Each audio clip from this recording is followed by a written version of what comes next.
evening, and welcome to the Society, our weekly Vaesen RPG campaign. My name is Loki, and I will be your game master for these dark and thrilling tales.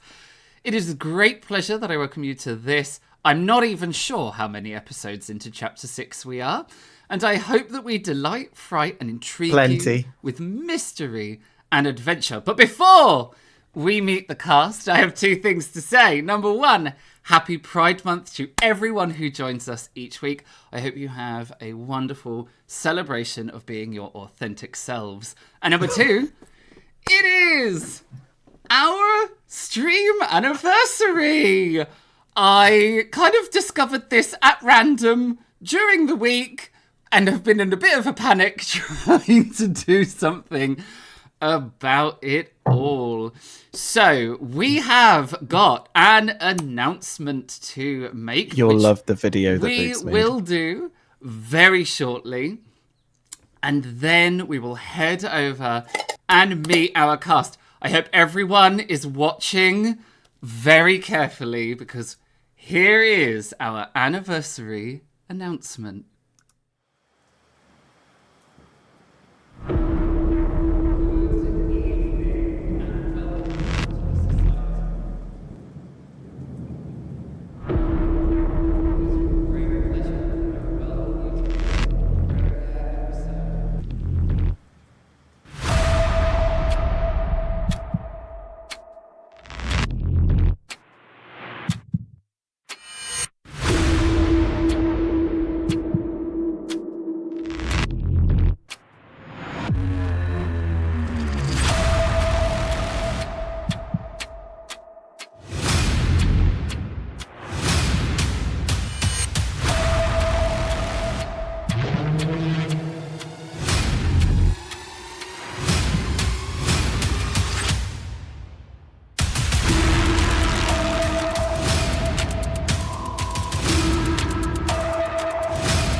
And we are back. That is our very exciting announcement. We are doing two things at the same time. We are rolling out our anniversary big giveaway competition, and we at the same time have opened up the Society merch store. The link for the merch store should be somewhere in the chat. I did do the code for it. You will also find our merch store now on our About Us section. In all that gumph, you know, all the About Us and the artists and all of that, you will see it there. It is now open. It is live. You can get t-shirts, hoodies, mouse mats, and many, many other things. So we are excited to announce our competition, which...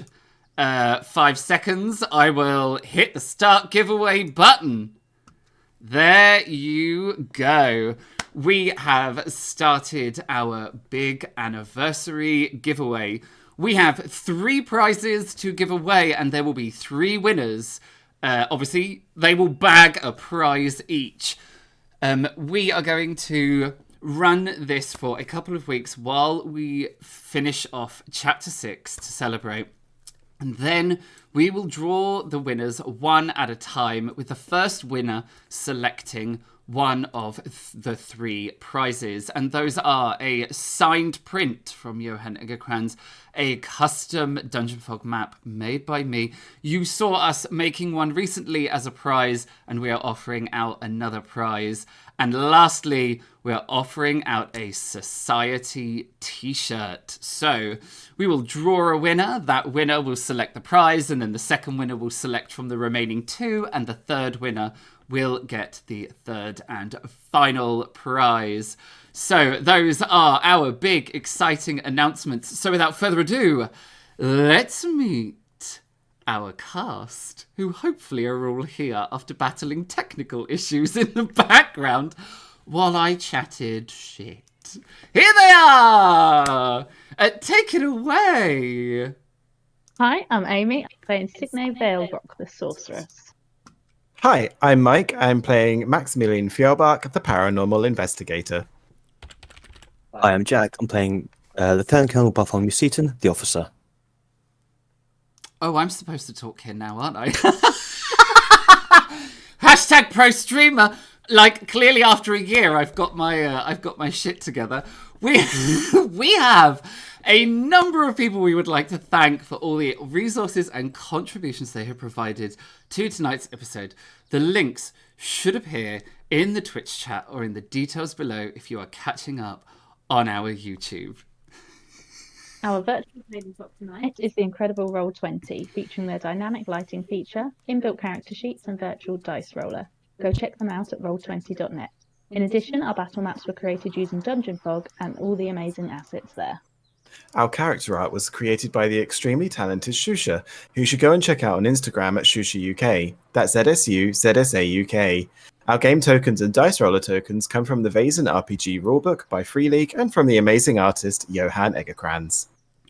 The music and ambient sound throughout the stream come from Tabletop Audio and Kevin McLeod and Incomptech, all provided via the Roll20 Jukebox. You can check both these amazing artists out via their website at tabletopaudio.com and incomptech.com. All I can say is thank God for the players, because I'm a mess and I'm not ready, but at least you guys are. Let's head on over to the intro video for Chapter 6 and we will be right back with you.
And we are back from the intro.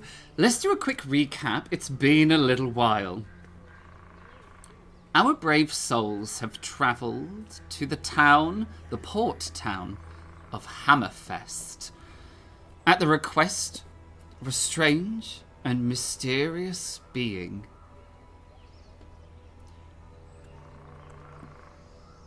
Doom is upon them. It comes on swift wings, and these creatures reach out in dreams to ask for help. Our society members, eager to investigate, and if they can, divert disaster, have arrived in the port town and have begun their investigation. The discovery that lives have been lost up at the dam leads our brave souls to go and speak to the dam workers, who have taken up a strike and are refusing to return to the dam. Apparently, a specialist has arrived and is there to solve the myriad issues that plague the accursed dam site. Piqued by this information and the suggestion of strange happenings, odd creatures, and this specialist, our brave souls decide that they will head up to the dam. They leave the house where the staff have gathered and step out onto the street of Hammerfest. The electric lights flicker ominously, casting strange shadows on the street of Hammerfest. They go out completely, plunging the town into darkness before re-illuminating. And our brave souls begin to take steps along the path. Over to you, players.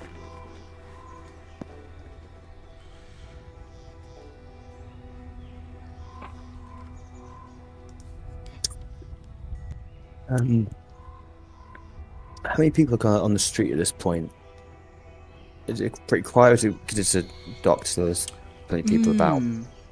It is fairly busy. There are people coming and going. You can see carts moving food, trade goods, resources, materials to and fro along the streets. It has that hubbub, that bustle of activity that you get in a town of industry. But you can see when the lights flicker, there is a moment where everybody kind of stops and waits to see what's going to happen. For if they're plunged into darkness, then they need to re-illuminate torches and the like. If they are, if the lights come on, people just go about their business. There are several people who are seemingly anticipating a blackout as they are carrying lanterns and torches, even though the electric street lights are illuminated. There isn't... The town just seems to be getting on with things. There's no weird pressure, there's no strange supernatural sensation. You know, like the other places you have been when you have investigated, there's always been some macabre energy around the place, whether it be concern, fear, suspicion, oppression. There's always been some energy, but that's not the case here. It feels like any old port town, although they are clearly being beset upon by some technical difficulties. There is a small amount of malcontent, however, which is evident by the very large number of dam workers. You know, masons, architects, woodcutters, carpenters, engineers, electricians, all of whom now are out of work by their own choosing. So there is that kind of malcontent in the street, but it doesn't seem to be affecting them too bad. Out of interest, before I Google it and look it up, what are dams at this point made mostly from? Is it mostly crete still, or concrete? Yeah, it is concrete. They are much smaller than what we think of a dam. When we think of a dam, we think of these almost monolithic concrete structures. These ones aren't so much. Very often they picked choke points in the river to minimize the bridging that they had to build. However, they are what you think about. These dams that are being built around this time are large concrete large concrete walls that spread across the river. They are filled with machinery that generates electricity, and they flood the other side of the dam. And this is one of the big problems with dams of this period. They didn't have the kind of ecological concepts to consider, like building a dam but splitting the river at the same time, or any of those kind of ecological activities that we have in dams now. They just built a great big dam and everything behind it just went underwater. And so this is going to be, there's going to be that real plethora of workers from, you know, the real hard graft labourers who would be carving into the walls of the fjord, building walls, digging trenches, mixing concrete. But you're also then going to have these engineers who are doing electrical wiring. They're going to have, you know, very early style control rooms with, you know, with pressure gauges and dials, and, you know, it's going to have all of that engineering inside it. So there's this real mix of workers in kind of in the town right now. The other question then, with using the concrete for the dam, are they at this point using rebar in the concrete itself to help with the support of it? The reason why I ask, just to help along, is if you're being with the steel industry, that kind of steel would be used within there, so that'd be a major point for me. Introduce myself and going, look, you can use a premium product as opposed to some shitty stuff that you might be using now. Yeah, absolutely. So this reinforced concrete is like the new technology. It isn't being done in large scales just because it's still this quite novel, it's still quite this novel concept of, you know, building a rebar cage and then pouring the concrete over the top of it. Dams are the prime location for this technology to be experimented and expanded on. Like, how big can they get this reinforced concrete to kind of go?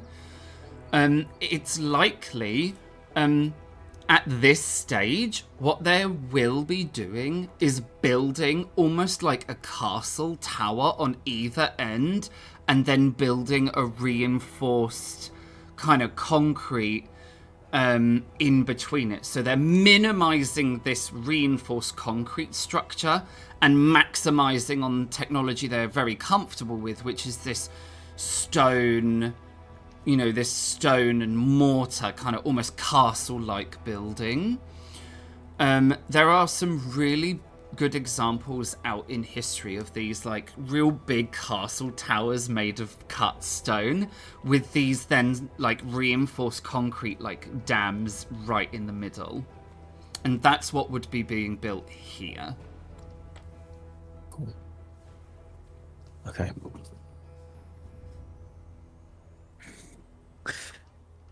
Max, what feeling are you feeling down?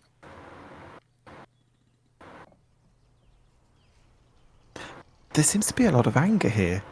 I think people want to work, but at the same time don't trust the work that they're doing. Or maybe the people that they're working for. GM, have we seen a temple at all? Like, do we know what relationship to the gods, which god, Yeah, la-di-da-di-da? good question.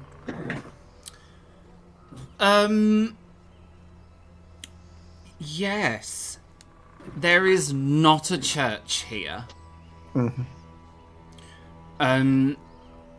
And I think that would be a really powerful signal for you, Max. Is there is not a stave church built here, meaning this is probably still an area where the old religion is still holding on enough. But there's no obvious like landmark nearby. There's not a stone circle. There's not a There's no standing stones. There's no like longhouse, which are the kind of very traditional things that people of this in our world have created to represent places of worship here for the old religion. That kind of makes you feel that this is probably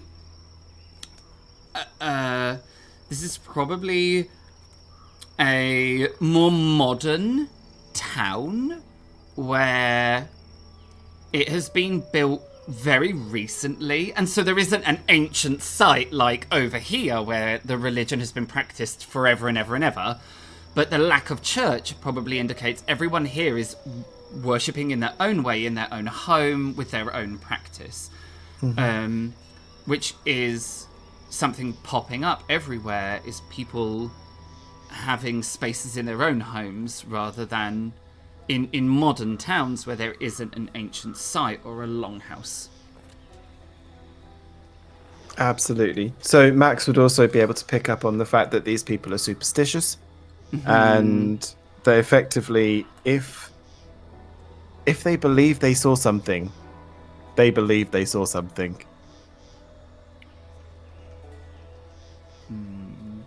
Yeah.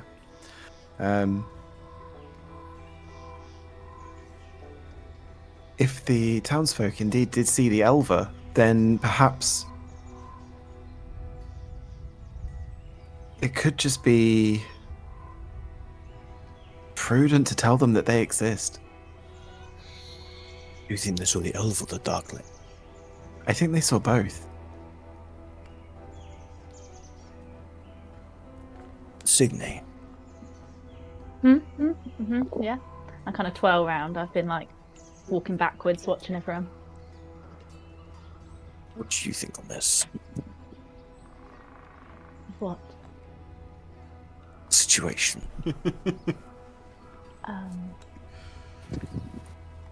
Strange? Astute.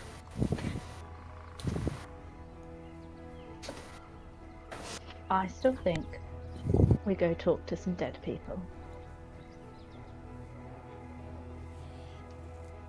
Depending on the situation as we make our way to the dam, if we are able to divert ourselves, even though we were advised against it, if we're able to, it might be worth doing.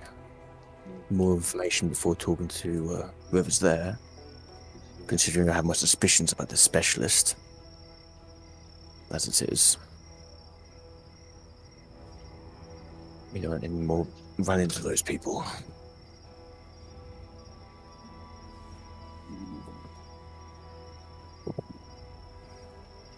What do you think, Max? Keep our eyes peeled when we get to that dam. And Max will lean right in. Because we have our own enemies. You're true. What? It's fine. I'll explain on the way. It's not a problem. Once we're out of the town. Okay. Mhm.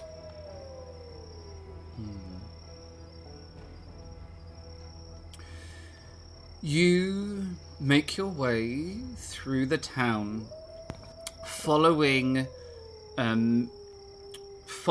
what you know to be the road that leads to the dam. Now, it's very strange because it is a fully paved road with electric streetlights that heads out of the town. It is the only road where the electric streetlights continue onward, and you see a faint illumination kind of wind its way up the side of the mountain and then disappear where the fjord twists and turns. It is a very strange sight. It conjures forth images of old fairy stories and legendary tales of fireworms and lindworms coming down out of the mountain. This twisting, snake-like illumination. The town stops rather abruptly. and the houses give way to a rough and wild countryside. It is tumbled stones and boulders that clearly, in long times past, rolled down from the mountain. It is moss and lichen and fern. It is pine tree and the wild twisting shrubs. But the road is immaculately maintained, and it cuts a jarring line of modern into an ancient world of wild. And you continue to follow it. And it is here that strange sensations begin to gently lilt out of the twilight and onto the road. For there is no one here, no traffic, no workers, no resources.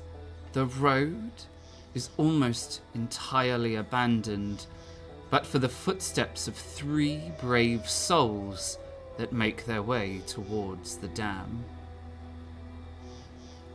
After a couple of turns, the village disappears as the wilderness and the wild presses in. And it is a strange, liminal place. It's like a land of fairy stories. The strange electric illumination casting odd shadows on the wild around you.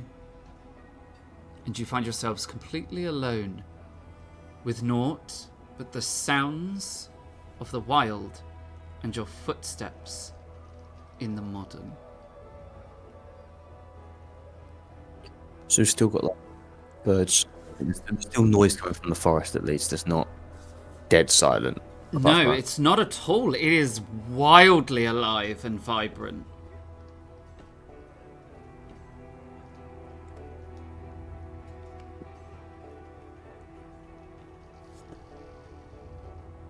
The forest is still alive.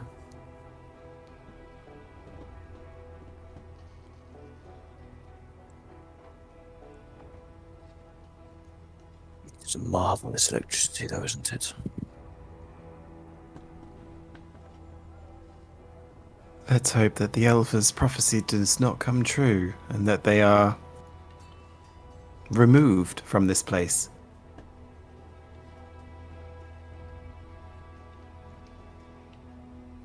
As we all learn, I must not lie, I'm conflicted. I do not wish them to be moved. I wish them to stay where they are, but I've grown up with industry. This progress, this moving forward, gives more profit, as well as a better world for us.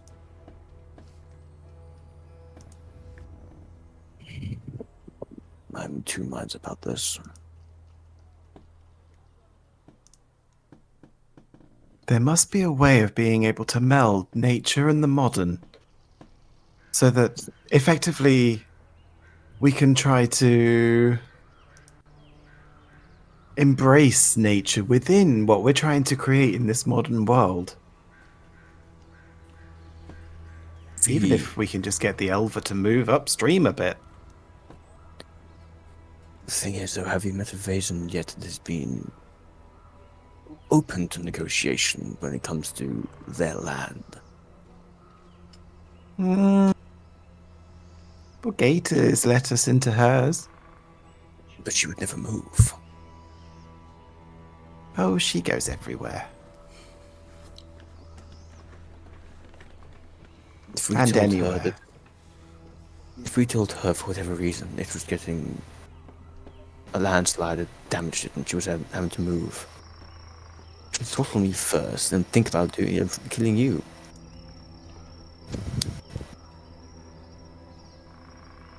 True. And we weren't even involved. It is the fun of Gator. But I'm not sure if these Elva are actually Vaesen themselves, or just another otherworldly creature. Do you think they can be reasoned with? They're ready for war.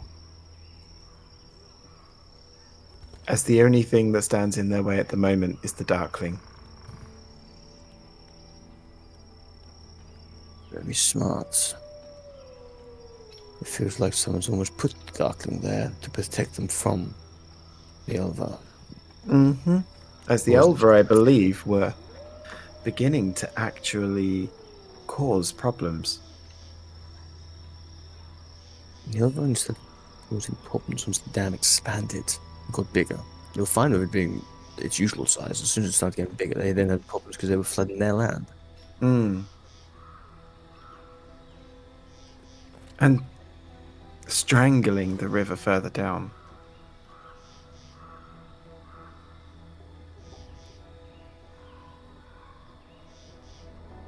How are you two so good at this?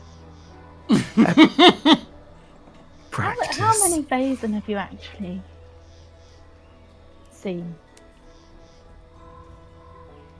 Gator. Max just kind of like starts saying, 4 or 5 in the last year. In 1 year. Feels like that, yes. But prior to that, Ever come It's- across one that lives in a box and eats spit? I'd need to check the library. When we get home, remind me, and I'll check. Discerning features. Okay.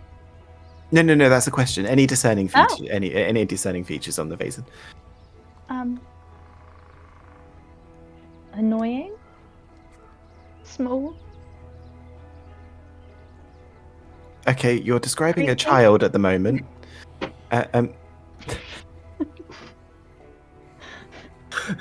Creepy? Now, I don't think now's the time. Okay.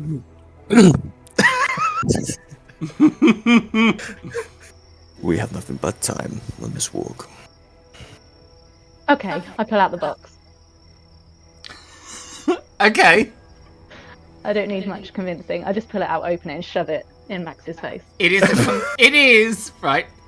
It is a completely empty matchbox, Max. Completely empty. Completely empty. There's nothing in it. It looks like you're out of matches. I have some spare if you need some. Look, I think you take you for the smoker. No, this isn't. I checked my bag to make sure it's not my matchbox. And that it's actually the right box. It is definitely the right box. Like, there is no... You know this box. I look in it. It's empty. Am I used to it being empty? No. Where? I whisper into it. Where are you? She seems to be talking to a box. Was it a good idea to bring her here? Hey, this was your idea. I know, I talk to frogs, your but at dream. least they're corporeal. Like this. She was in your dream. She's the girl of your dreams, Max. Ew. I don't believe I have one of those. I have a question. Mm-hmm. And this is going to be... It will be interesting what happens. Okay. Do either of you try to take the matchbox from Signy? And Signy, will you let someone take the matchbox? No. Just checking. Anyone try to take the matchbox? Max would probably like hold out his hand, and be like, I I can fill it with matches. I would let it rest in his palm, but I would never let it go. I would hold it. Hmm. This isn't how you give somebody something. can't let it go. Trust me, it's for your safety. But I don't know where he's gone. I look in my bag. I think it's safe to say probably at this point we've stopped walking. So at this point, you see like all the biscuits that I stole from the house. Yeah. You do not find the creature in your bag. Okay.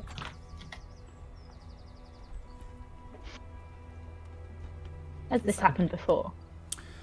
Yes, Normal? actually. Okay, so I'm not going to panic. It has happened before, but only... It's been a long time since you've tried to show anyone.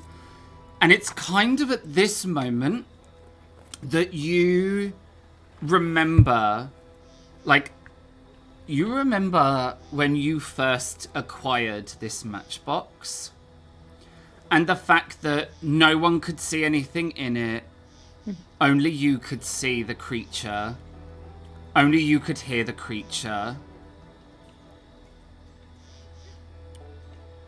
And no matter what you did, you threw the box in the river, it appeared back in your pocket. You burnt it in any way you could. You threw it into a fireplace, it reappeared under your pillow.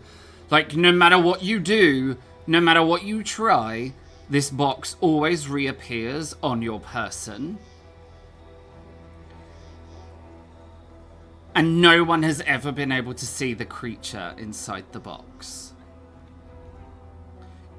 This is odd, because you've now met two people who can see things. And I assumed they would be able to. But they still can't. Well, I mean, the box is now empty. Is this one of those boxes that contains fleas as a prank?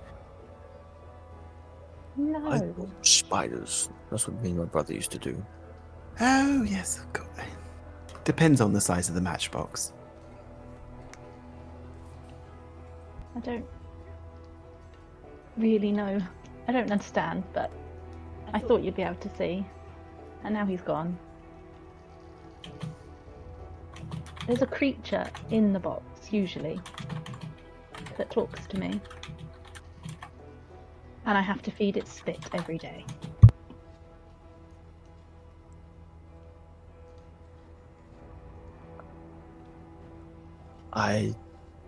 I'm not the one to talk to about the different kinds of Vaesen that there are, if this is indeed a Vaesen. No offense, sir, but that's why I showed Matt. So rude. I said, sir. Good move. He is the person that I would defer this to as well. I'll pop a little bit of powdered stag horn in there. Okay. I don't know if he'll like that. Might make him show himself. I'd But I believe you. If you believe that you can see it, then I believe that you can see it. Otherwise, you're just spitting into a box. And that's odd. I know a man used to spit into buckets. But you don't keep it in your bag and carry it around with you. Some men did in the army. It's a strange world. Maybe I- if we Not Later. going to discuss what strange things I saw. In your room later, I'll be there. In no one's room in this world or the next will I discuss what I saw. By this point, the colonel has lit up a cigar. And Max has turned to Signy and goes, "We'll get him drunk. He'll tell us everything."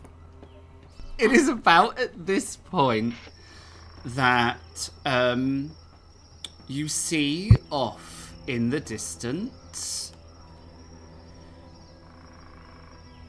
the fjord narrows And there is lights seemingly floating in the darkness between the cliffs of the fjord. Just darkness, really.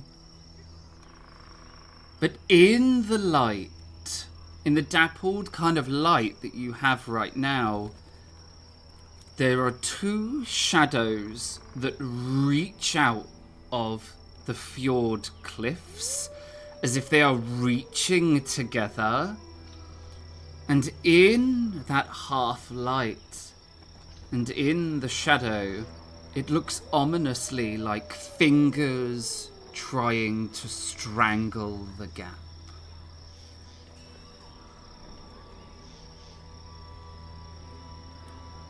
The dam isn't far. I know I don't say this often, but that's huge.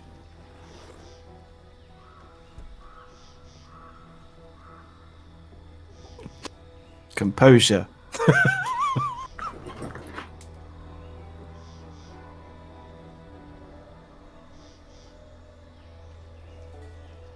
There's a big dam. No wonder the Alpha is concerned.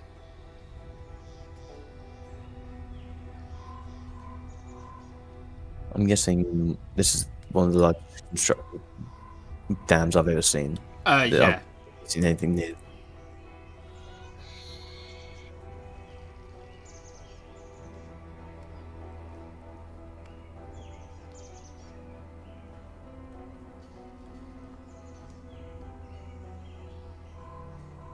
But you can keep walking forward.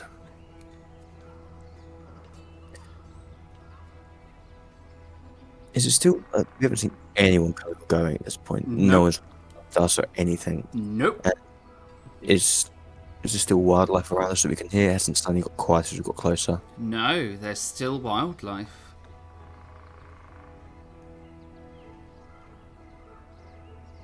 Do you think it's worth us ducking off to one side to try and talk to people?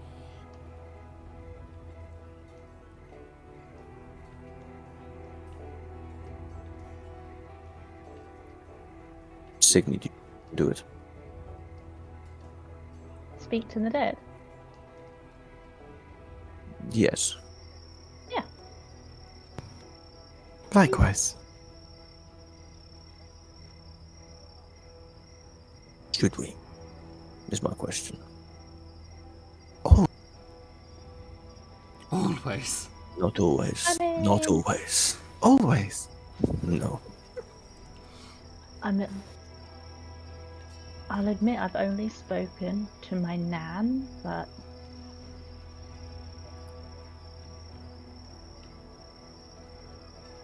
As long as they're not bound in Good death choice. like the last one, it's fine.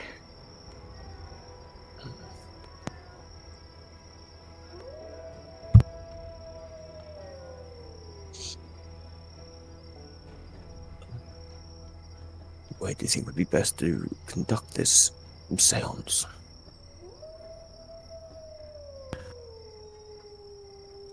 I generally find that the place of death is the best place.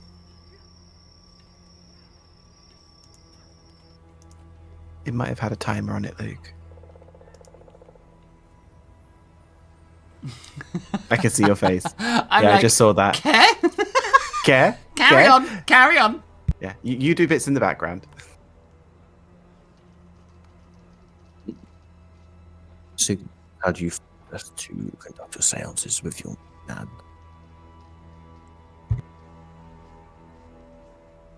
I tend to do it in my bedroom. Dead people talk to me sometimes, but not necessarily when I choose for them to. I mean, it was all a bit of a mishap, I'm not going to lie. I think I could do it right here.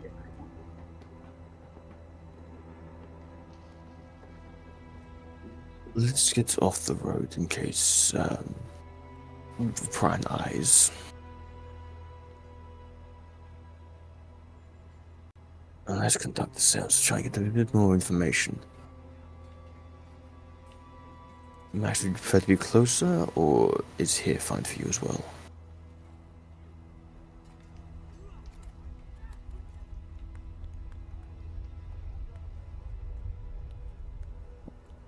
I am happy to take Max's lead. Sorry, say that again, please, Colonel. Would you need to get closer, or can you do it here? Seeing these things, you can do it from here. How close are we to the dam now, GM? Not too far. I mean, you can definitely see the dam. As you're now weaving and slowly heading uphill. So you did see the dam in the distance, but as you continue, the dam then disappears into the fjord. It might be more advantageous for us to be closer to the dam and to disappear into the trees before we get anywhere that could be seen. Okay. You let us know when the safest spot is, and we'll follow your lead. Absolutely. I would say as soon as we get to about maybe 100 or 200 meters away from the dam, we'll head into the trees so we can stay hidden. Where is that Elstrid when you need her? Of hunting, normally. Indeed.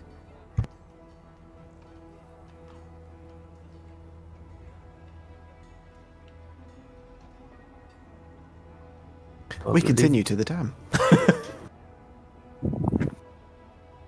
And head into the trees about 100, 150 meters away from the dam before anyone's really able to see us. So that we can, kind of cut through nature to be level with the dam. Okay.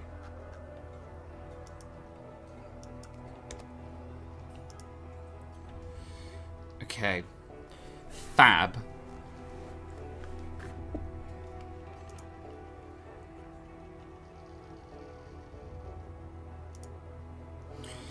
You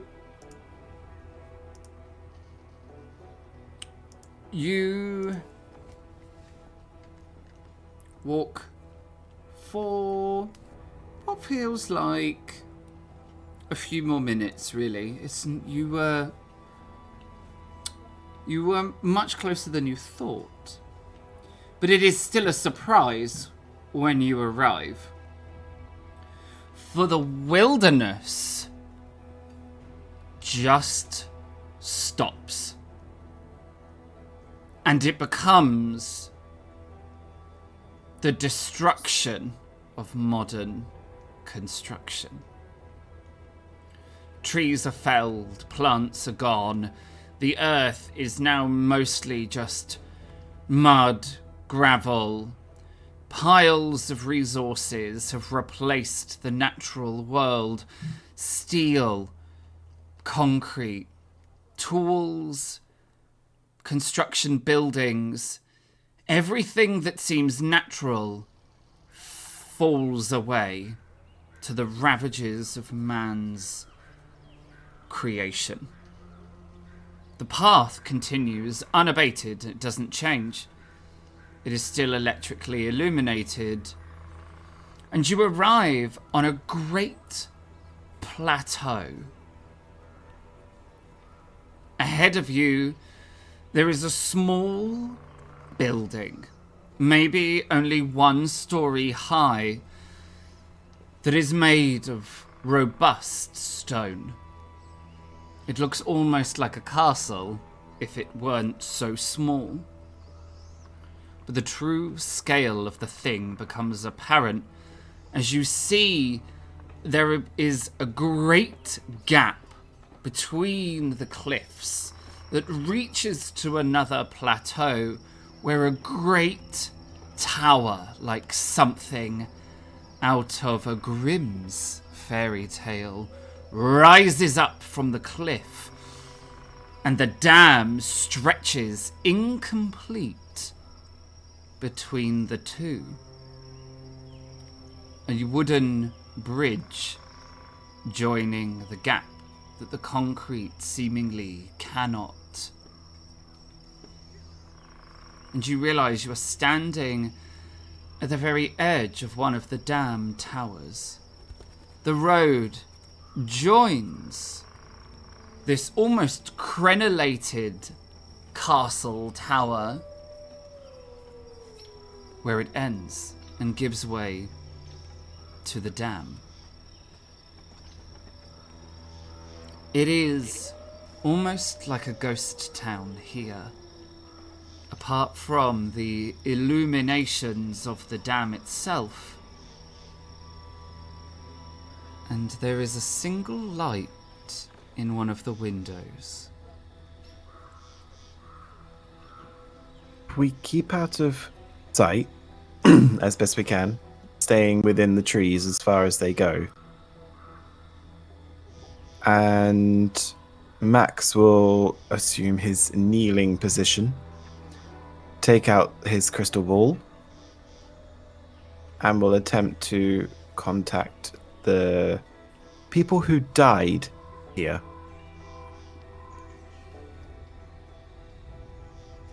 I don't know their names.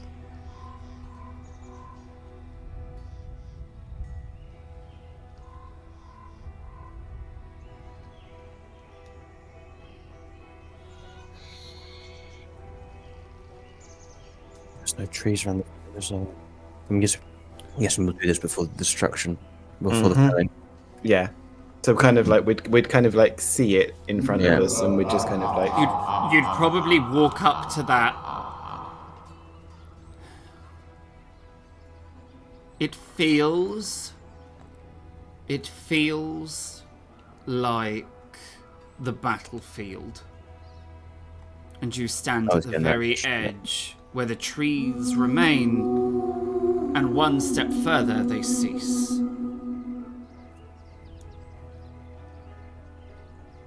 I'm getting Lord of the Rings, Treebeard, seeing the trees falling. Yes, definitely conjure that image.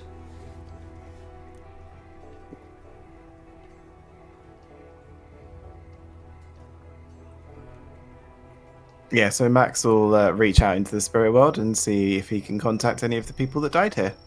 There is no spirit world here. There's nothing. It's all been destroyed. No. It's like opening a cupboard and suddenly finding it locked. Ooh. There is no spirit world here.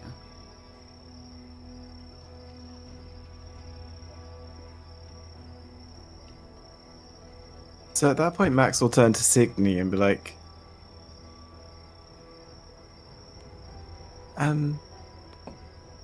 you getting the same feelings I'm getting? As if there's nothing there. Nothing. Nobody?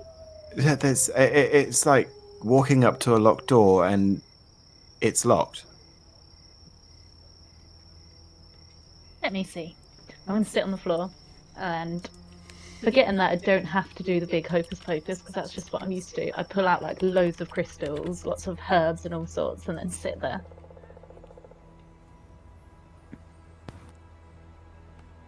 And try and make contact. As you sit down, you take a few deep breaths and get ready to reach out into the spirit world. And whispering in your ear, as if someone had leant all the way in to one side of your head, all the way in, almost as if they were whispering straight into your ear, you hear a little voice. Good luck. You won't be speaking to anyone here. Oh. You scared me. Why not? Someone has closed the gate, the doorway. Seems like all those we open crystals it? and herbs have work. I know she seems to be making contact. Can we open it? Of course we can. Do you want me to?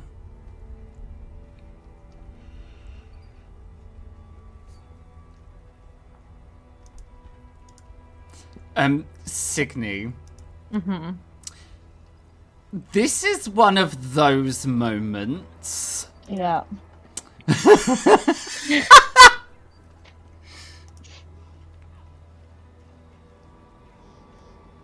I'm really intrigued now.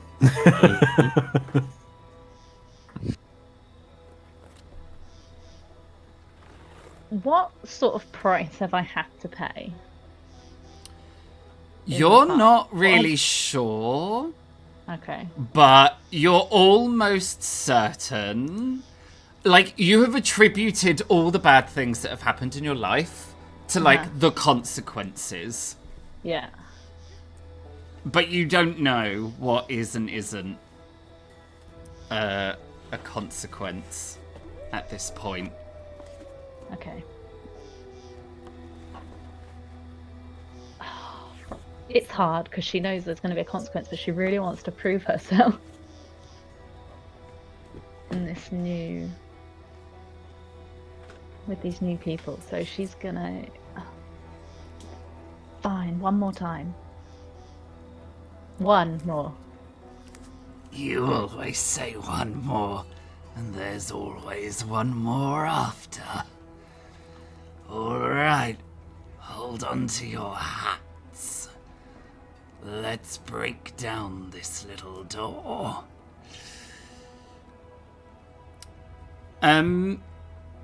Signy, I need you to roll me a d6.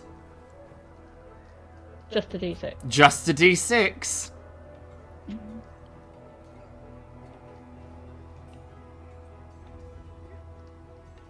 that do it? Yeah. Okie dokie. Alright, a 5. 1 moment, please.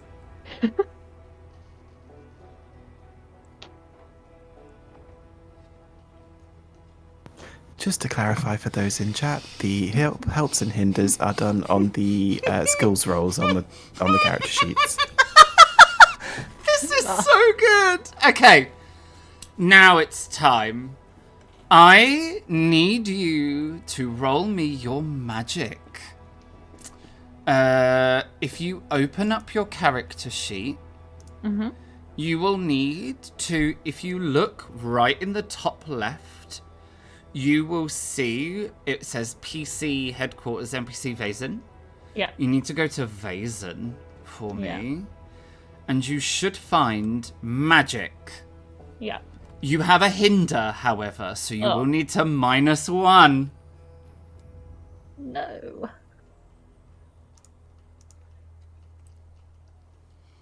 Ooh, perfect. I didn't touch your computer. I did not touch your computer. Perfect. You This is really what we did. needed. What did you do really to my did. laptop? This is what we needed all along. Okay.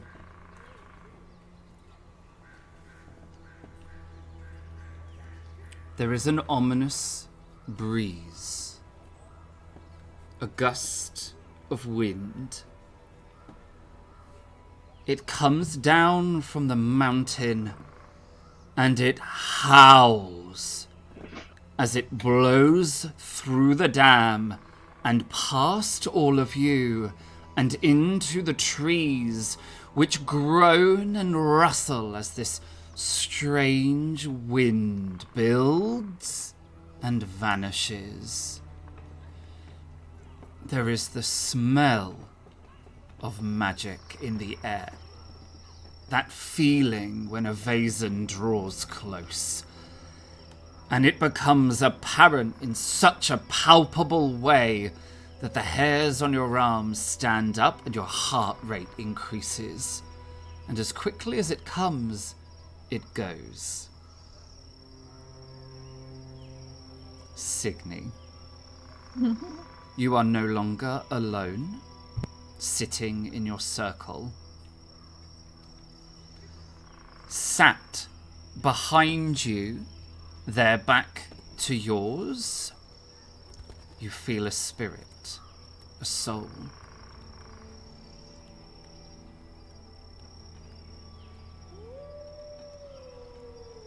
I can feel you. What's your name? Where am I? What is this place?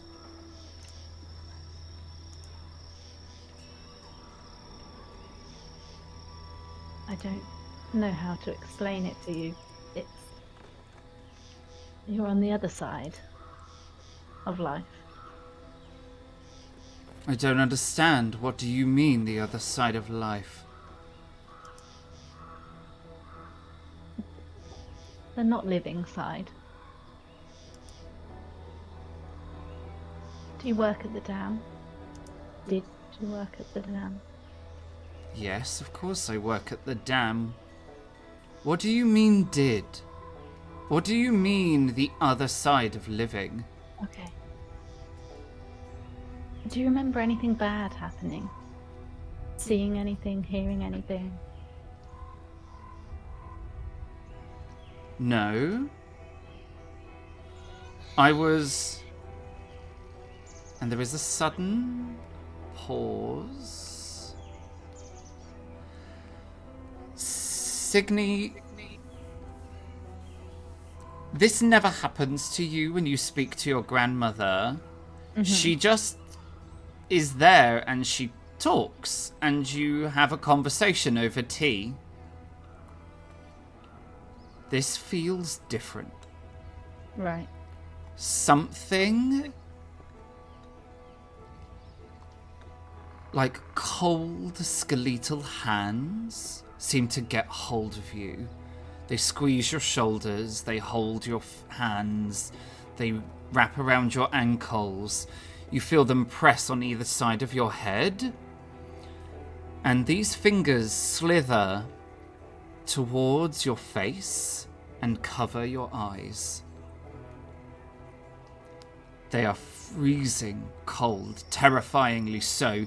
You go to cry out, but you can't.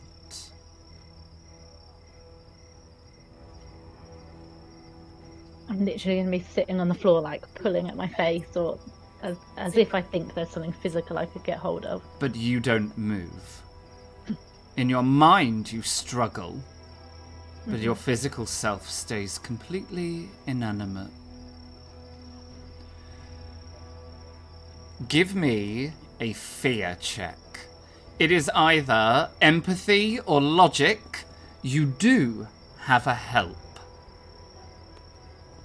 Oh. So empathy or logic, whichever you feel Signy would try to use to make sense of what's happening.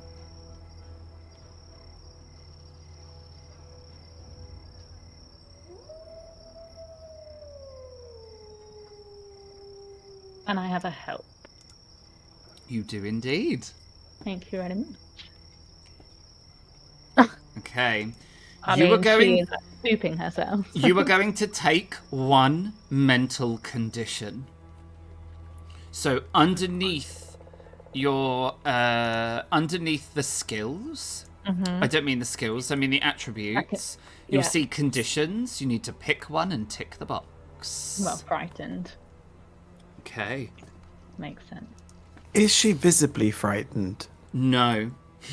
She looks not at all. Very calm and serene, like she's meditating. As the hands cover up your eyes and you can no longer see the world around you, all about you changes.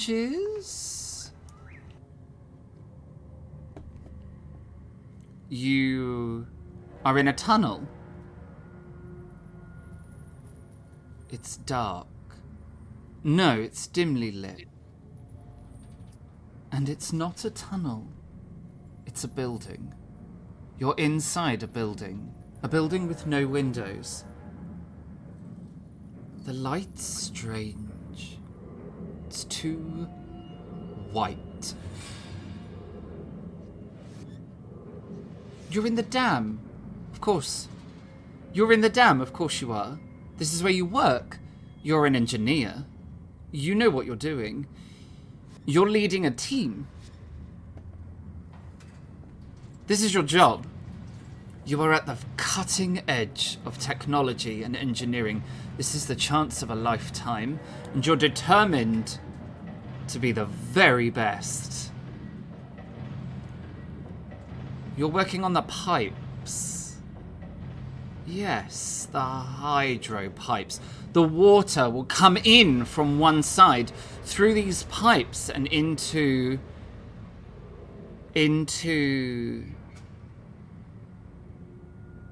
Where are you?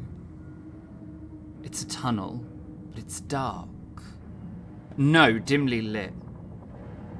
It's a strange building to be in. It's weird. You've never seen anything like it before, Signy.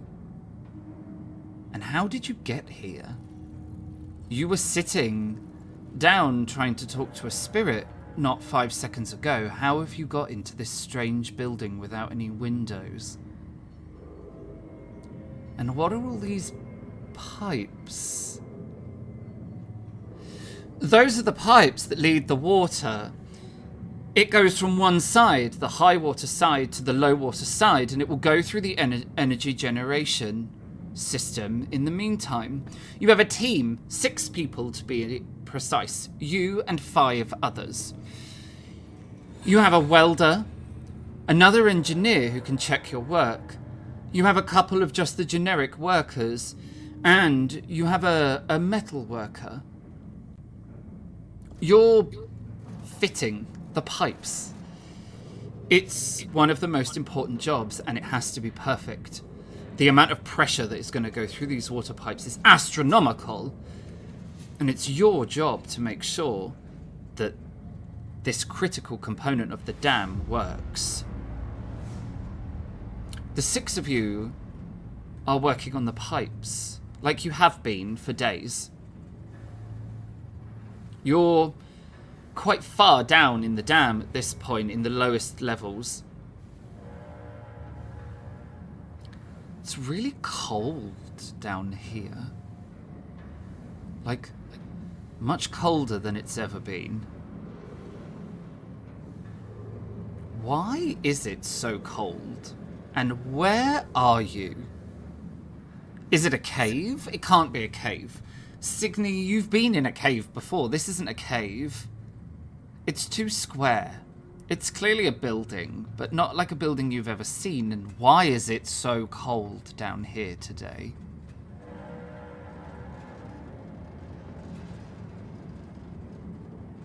And what is that smell?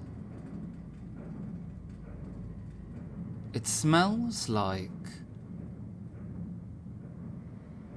It smells like roses. Like thick, heavy roses. The sort of roses that grow only in the best gardens. And it is strong. It is so strong it overpowers the smell of metal and welding, of water and cement. In fact, it's the only thing you can smell. What is that smell? It's like hot metal and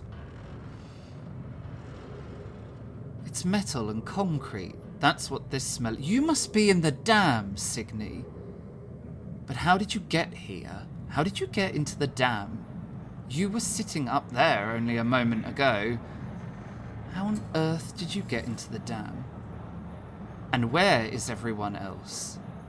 And why are you alone? And why is it so dark? Why is it so dark?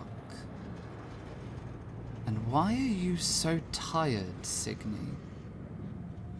Why are you so tired? And why does it smell of roses down here? I mean, it didn't a minute ago, and... I mean, you've worked with this team for ages. No one wears rose perfume or anything like that. No one can afford it. You get paid a fortune, but not that much. But it's unmistakable. It smells like roses. You turn to see your team working on the pipes, and you say out loud, "Can anyone else smell the roses down here?" There's chuckling, there's laughter as people look at you. And then there's a strange pause as everyone realizes they can smell the roses.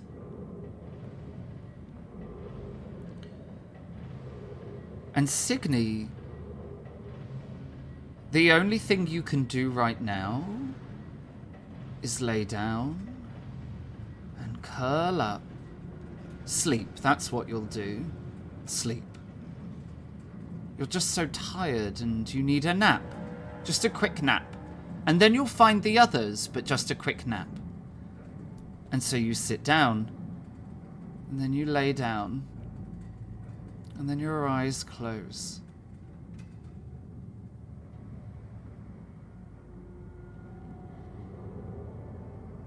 And everyone nods and says they can smell the roses, and you see your team in front of you. How strange. You look around the piping room. And, well, there's nothing down here other than what you brought with you and what you expect to see. It's the piping room. This is where all the pipes come and the cabling and that's when it happens. And it happens quick. Fast. Like a flash of lightning. Something goes wrong. Something goes terribly wrong. Something goes catastrophically wrong. You hear sounds in quick succession. Something explodes. Then there is the sound of screaming. There is the sound of ringing in your ears. There is the sound of water. There is the sound of laughter. Little, tiny, laughing voices. There is the sound of a harp. A strange, what a peculiar song. And what a strange language these little voices are singing in. And then you smell the roses. And then you hear yourself begin to drown. And then nothing. You open your eyes and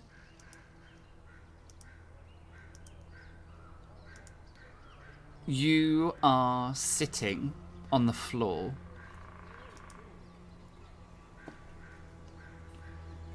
You gasp for breath. Was it a dream?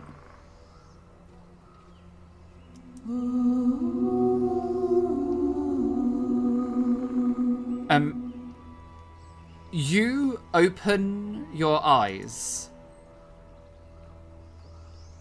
Tobias,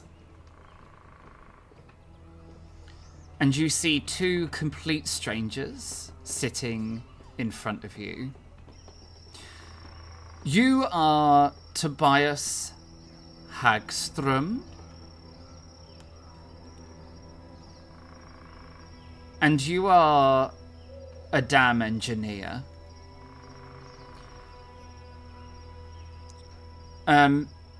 You come from Sweden. You are one of the youngest engineers at the dam, but you are a leader in your field, and this is why you have been employed. This is your first real test. This is your first real test, Tobias, and you are determined to prove yourself. And just to clarify,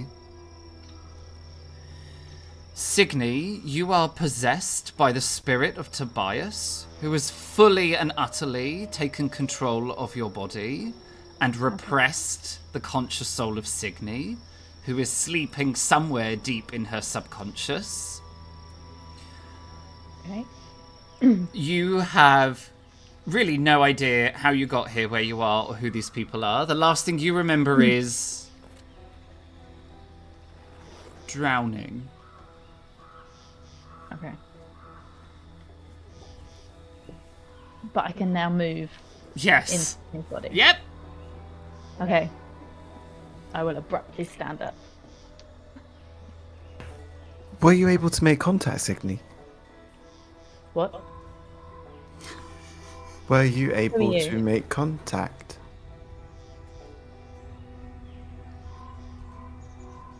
Come on, who are you? Why have you brought me here? Who are you? Do you work at the dam? When you here? I'm just wondering. I can't remember who I'm supposed to report to. Who are you? I can't, just in case it's you. I'm Tobias Hagstrom.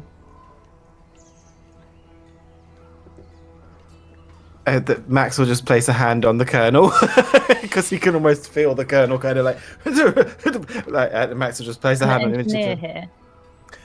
Okay, that's brilliant. Why am I out you. here?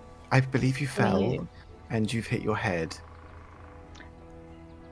and that's why you All I were brought remember- outside.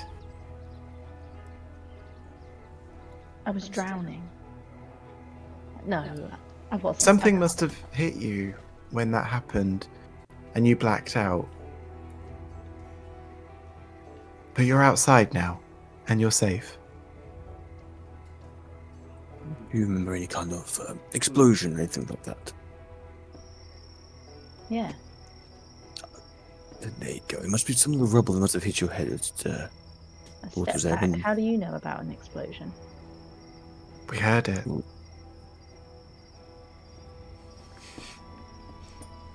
I look at the dam. Is it clearly?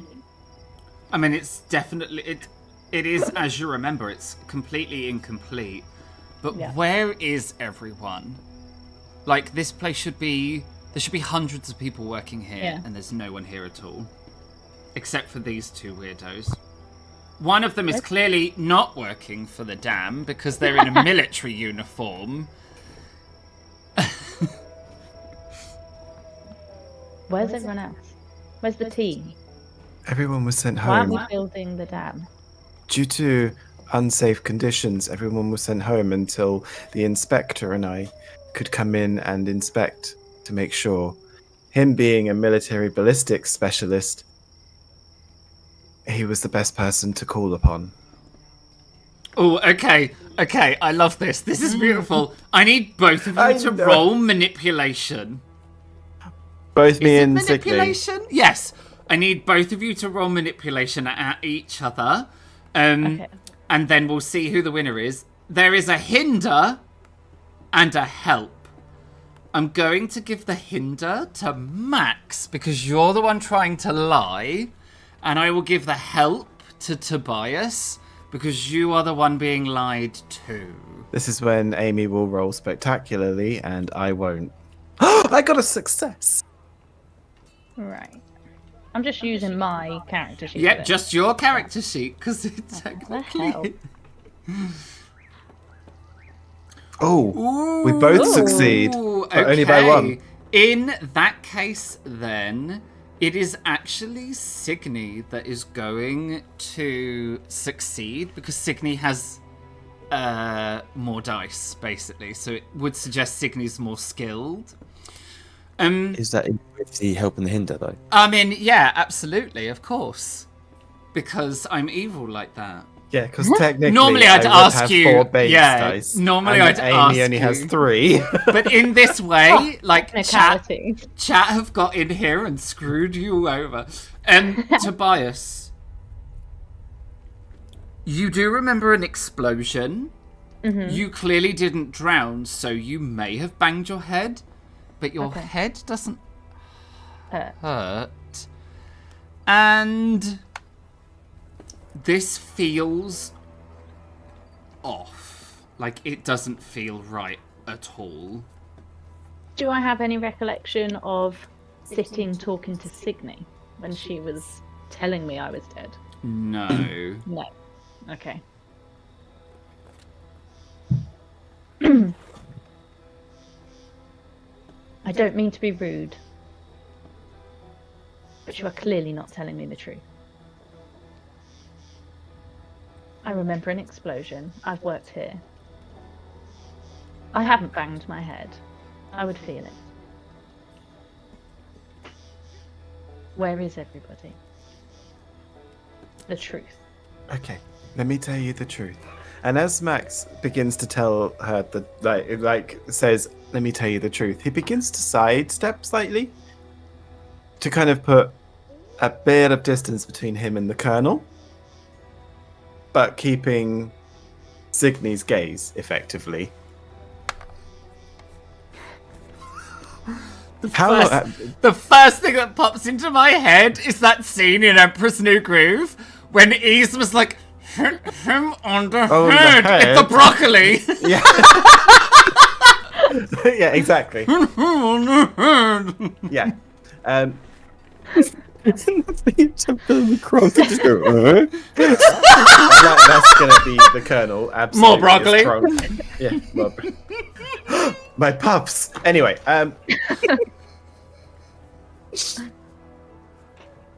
How long, GM, was we told that the accident was? Because I believe we were told how long the accident was. Oh, yes. Oh, gosh.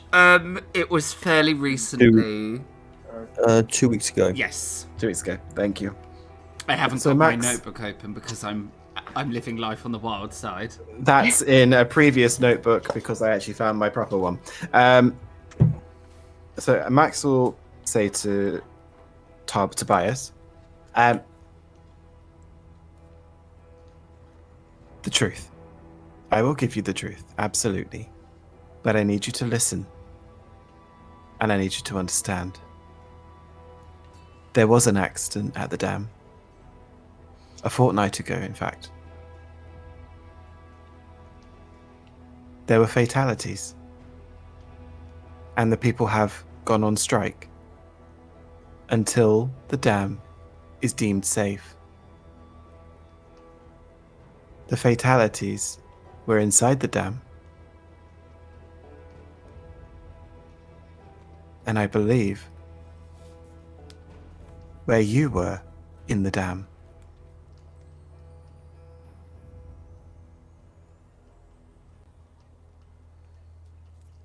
I would remember. Where were you in the dam last?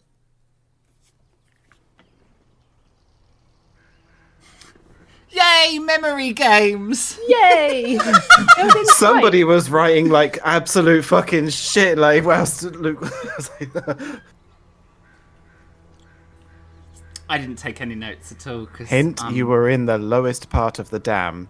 Oh, I didn't write the lowest part. I wrote that I was putting pipes in. Piping room! That one. I wrote a lot about roses, I'm not gonna lie. That's the bit Signe would have remembered. Fair. Okay. Not laying the pipes. My notes are based on my character.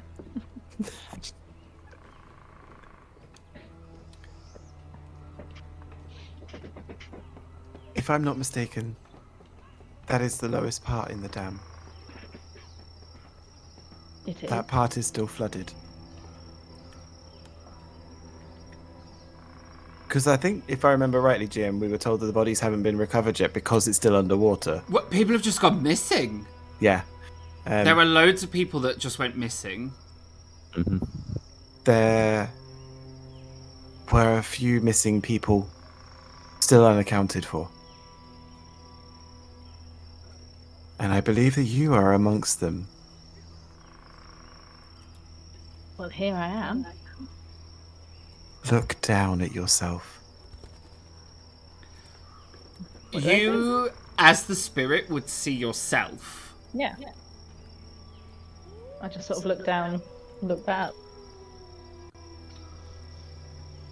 As she looks down, I'm going to try and grab her.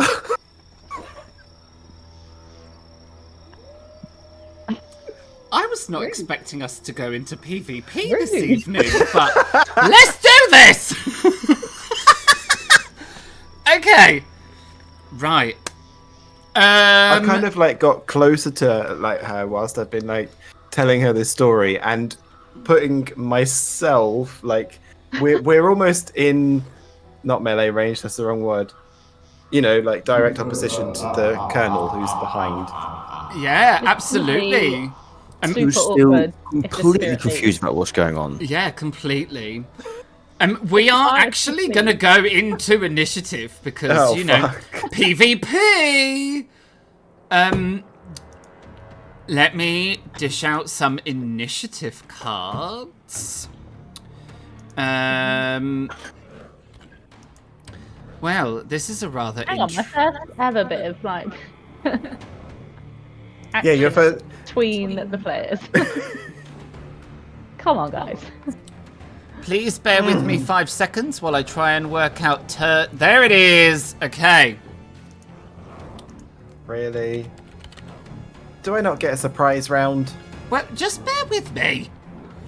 I've forgotten everybody's names while I type these in manually. Sniffington. Lieutenant Colonel, Bartholomew Seaton. I don't know how to spell Colonel, I'm in a panic. There you go! The colon. The colon! Not the sniffing colon, come on. Luke. Yes. I can't type my What did initiative. everybody get then? 7. What am I doing? Oh yeah, you don't know. So above your name on the bottom bar, there's a little kind of bean. Little yellow. Click on the bean. And it's a playing card. Ooh, okay. Yeah. So you just count however many symbols there are. Yeah, 5. So the colonel is 5, Signy is 5, and I'm 7. Ooh, I like that. That's cool. Okay, no. It goes in that order. Okay. We are going to initiate the combat by Max. You are going to try and do a grapple. Signy, if you go into the help sheets in Roll20, you will find one called Conflict Actions. And that will list off what you can and cannot do. Help sheet. Conflict actions. Yeah, got it. Yeah. Okay, so it is wrestle, push, or grapple. So, Max, I need a force roll from you. You have a hinder. Thanks, Chad. Force roll with a hinder. Submit. Nope. Ooh, okay. You kind of dive forward to grab hold of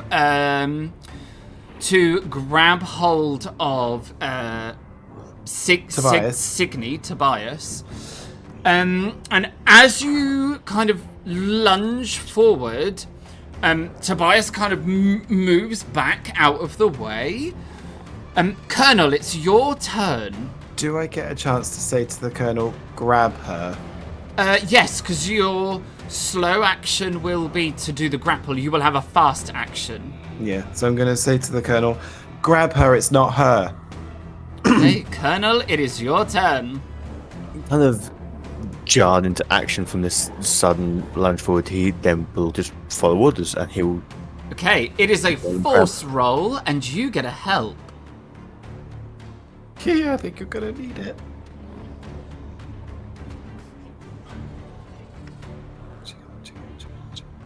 Yes! Ooh! Okay. Tobias, Max kind of lunges for you. You kind of jump back in surprise, and you almost land immediately. Like, the Colonel is just there behind you, or like to the side of you. And the Colonel literally just like wraps arms around and gets hold of you. And kind of very gently kind of picks you up so that your feet aren't quite on the floor. Because the Colonel knows the moment that your feet aren't on the floor, you are, you're at like significant disadvantage because you can't engage properly. It is now your turn, Signy. Tobias, what are you going to do? Like, this army man has just grabbed hold of you and kind of gently lifted you up off the floor. I mean, thinking as Tobias, he's an engineer. He's not gonna know how to deal with combat necessarily, so he's just gonna literally try to break free by wriggling. Okay, nice. So you get the break free, which is a force roll. You do, however, have a hinder. Oh, this will go well then. Where's 4? Oh, got it. -1.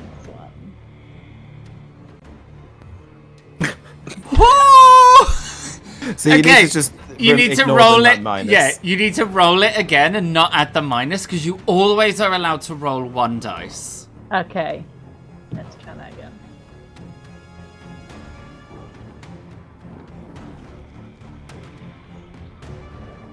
Okay, you do get a success, but the Colonel had 2 versus your 1. You managed to basically break free a little bit of the Colonel and drop down onto the floor, but the Colonel has still solidly got hold of you.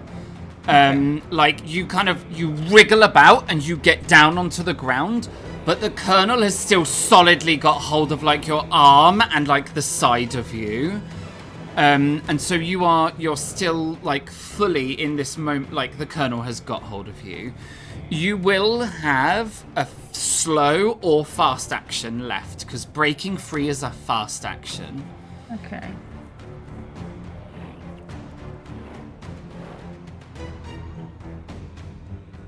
I'm guessing I can't really attack, because I'm guessing my arms are... Well, it's like one arm. You have half broken free.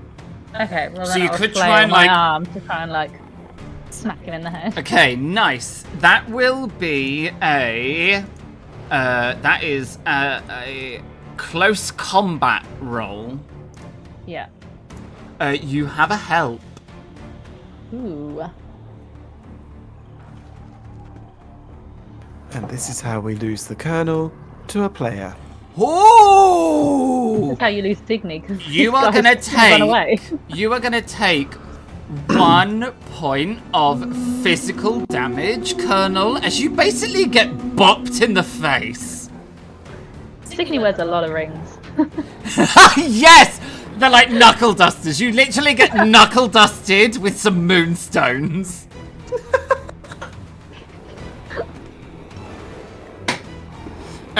Alright, Max, it is your turn.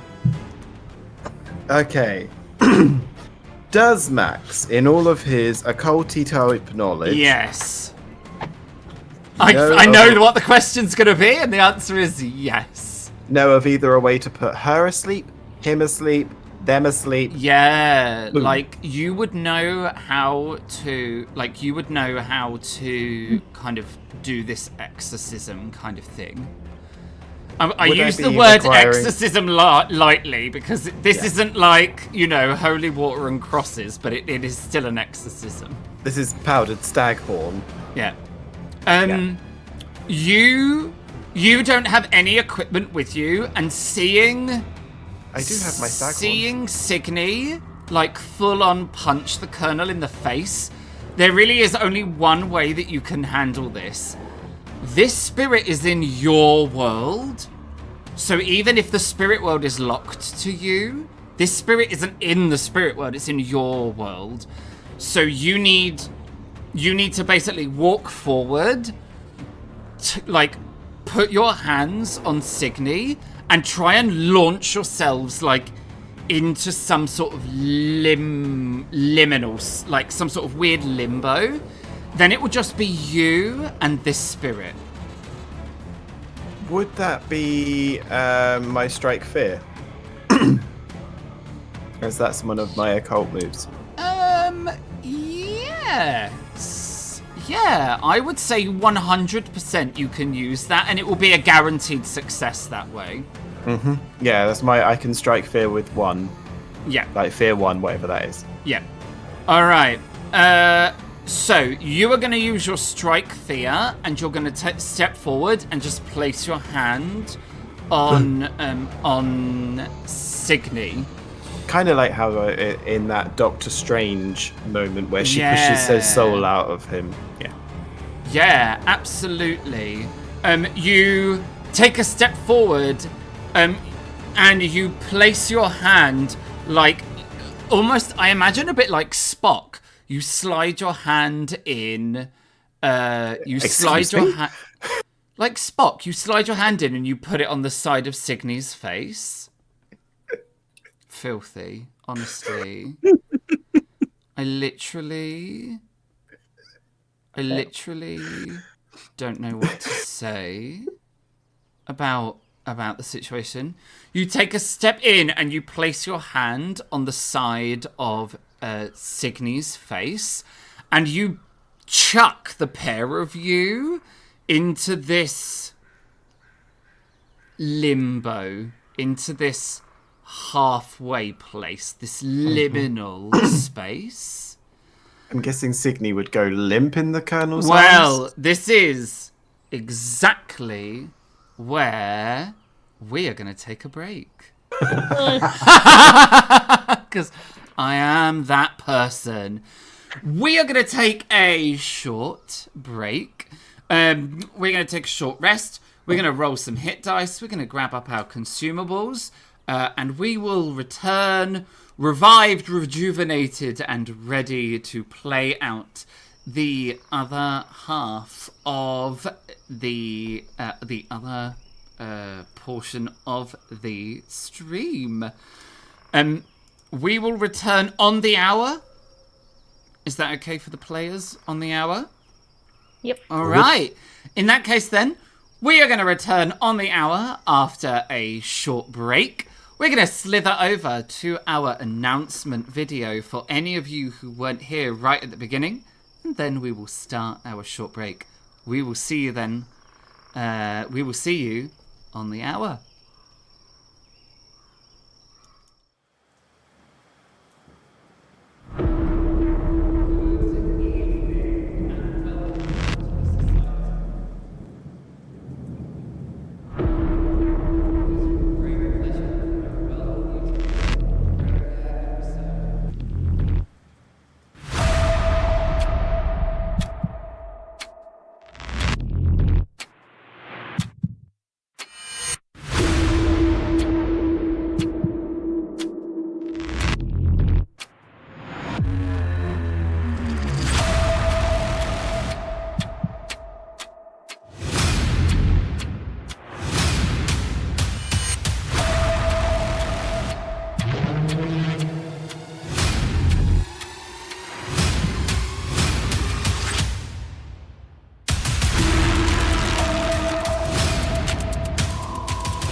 And we are back from our little short rest. We've rolled some hit die. We've drunk some consumables. We've done all the things. We are revitalized, rejuvenated, bright-eyed, bushy-tailed. We're none of these things, honestly. We're all somewhat exhausted. We're somewhere quite far onto the exhaustion spectrum, but we're going to pretend, because that's what we do here. Let's get the cast back. Here they are. We've caught you taking a sip out of your cauldron cup, which is beyond fabulous, may I say. I believe it was you two that gifted it to me. Really? Yeah. Yeah, I think I had a few spare. It feels appropriate. It's so good. It's so good. Let's dive right back in. Let us leave. Oh Let my us God. leave. I'm making all the references today. All the pop culture references are being made today. Let's dive right back in. It is a grey and barren landscape. In fact, it is flat, featureless, and insubstantial for as far as the eye can see, and entirely grey. In fact, everything is in shades of grey.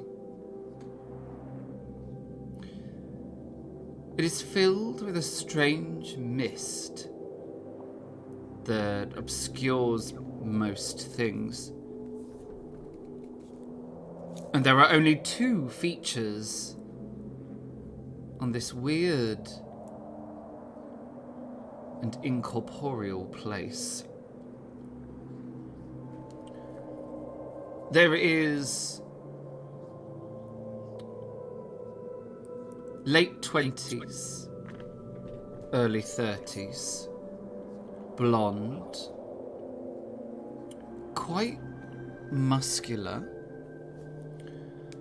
clearly Swedish, well-dressed young man, and a rather dishevelled and wild-looking gentleman in a cape.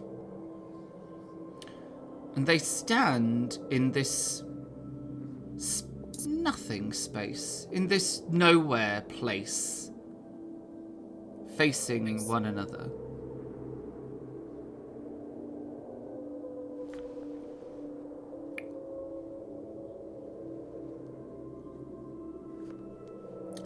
Off you go. I've set the scene. Get on with the role play. Gonna sit and drink gin. I'm sorry to take you from that place, but it was a place you were not... You didn't belong there.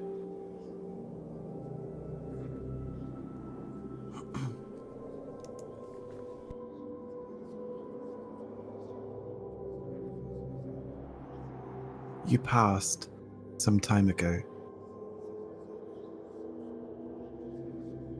The young lady that you were inhabiting reached out, but unfortunately, you're able to get a hold in a world you're no longer part of.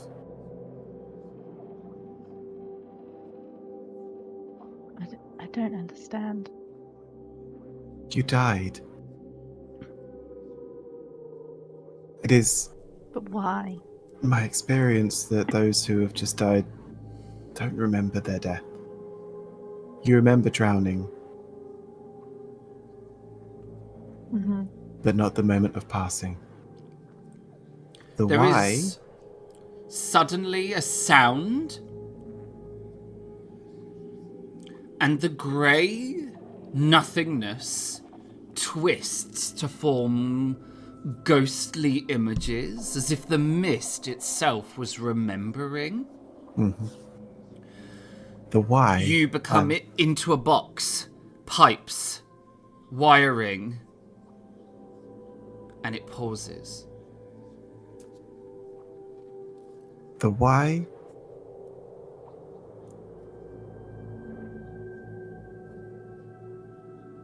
We are not alone in this world. It is not just humans. There is a thunderous crash as something in the mist explodes. And unfortunately, this was their river. There is shouts, screams of fear and terror. They live in a rose garden. There is giggling. A rose garden. Their king sits upon, their ruler sits upon a throne of pure rose. The sounds of a harp plays in the mist. Strange little voices singing in a strange language echo out through the nothingness.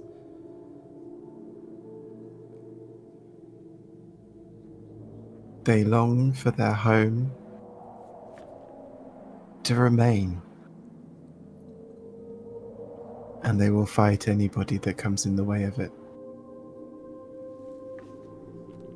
Unfortunately, you were in the wrong place at the wrong time.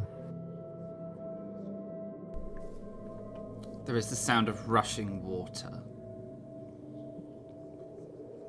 I remember the roses, but how is this fair? I'm just doing my job. Exactly. And we are doing ours. All we want to do is to help both sides come to a compromise. Even if it is the dam does not get completed, and whilst it is empty, the other world take it back, and no one else gets hurt. However, a dark malevolence has now befallen the dam, and we have to sort that out first. Know that we will recover your body, and it will be laid to rest, given its proper rites and customs.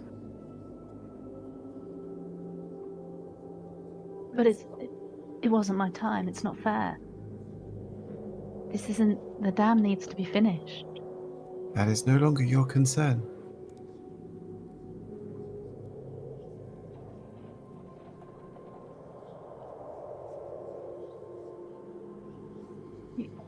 You can't let me die again. You're already dead. The sound of drowning fills the greyness. Is there any messages you would like me to pass on to your loved ones before you pass? He's not even going to answer you. With the sound of drowning, he'll be, terrified. Signy, I need you to make me a magic check. This time you have a help. Please pass it. I'll try. As a GM, storyteller, game mother, the moment that you hand it over to the dice gods, you're always a little bit like, ugh. Here goes. Yeah!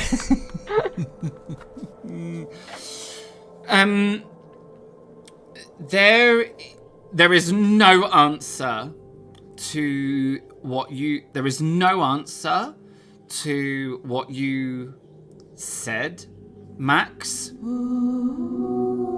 The only reply you get is you blink your eyes once in this strange place of nothingness, and Signy is standing there in front of you. Signy, you are in the strangest place again. It's like a grey nothingness filled with mist, and there is bugger all here except for Max.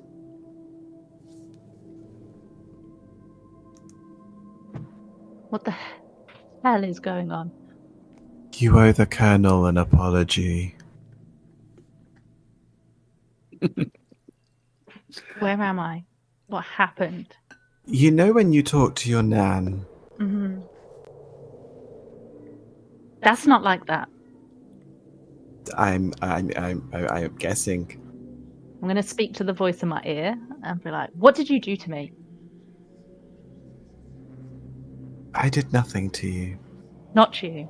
You did this to yourself. Both of you hear a little voice in the mist. You said go for it, and I did. And what is your name? Consequences. That's an odd name.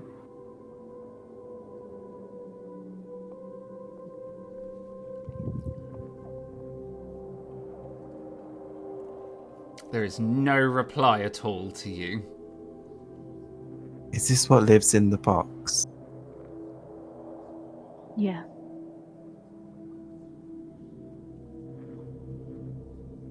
It does. Okay.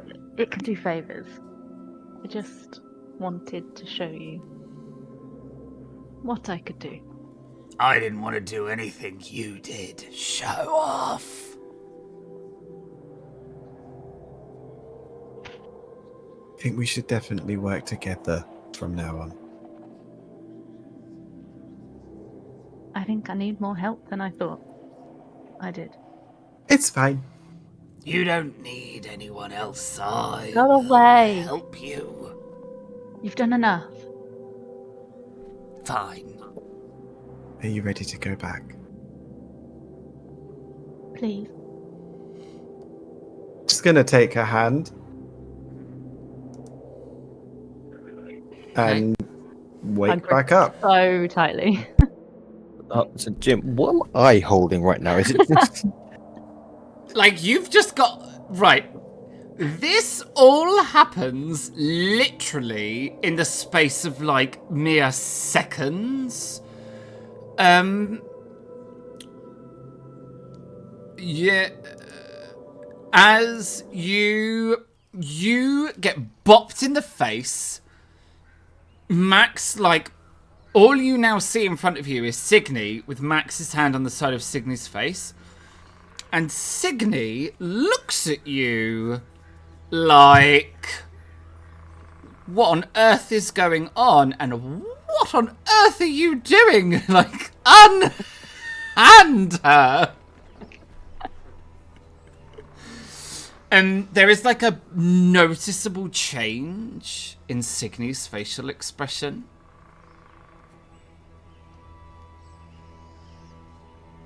Hold on to her. I'm just gonna go. Are you going to hit me again?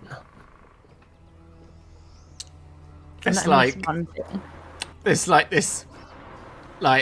Oh, I'm imagining like a split, like a Yeah. literal cut on the sides where There's like the a- ring is and it's Yeah, there's like a proper smack on the side of the Colonel's face. I don't answer. I just like squirm free, push you off me, stand up, and It's Signy again. I kind of let her go, but I'm like my guard's up. I'm not reaching for any weapons or anything, but I'm ready to move. It's Signy. It's Signy. We're fine. Colonel? That wasn't Signy, I get that. but this is now. And he has now passed back to where he should be. Fuck I'm this. I'm sorry for keeping you in the dark, but if I had said it's not Signy and we need to grab him, he might have run. It's fine. It's fine. Would you like me to douse some alcohol on your head for you? Yes. I have a very gentle touch. This is not a good way to start a meeting with. It's fine. We'll just rub some dirt on you as well, and we can pretend you fell on your way up. How regal. You Nope. have 6 of those uniforms.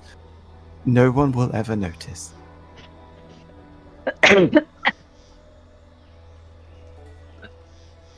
No. An accident that happened on the docks. Okay. We do not need to go into it. Max will take out a flask, wet his hanky, and will just dab it onto the colonel's, like the side of colonel's like face, just to clean up the blood and sterilize the wound with vodka. Vodka. Ooh, that would be a bit stingy, wouldn't it? Mm-hmm. Don't ask why Max has vodka on him.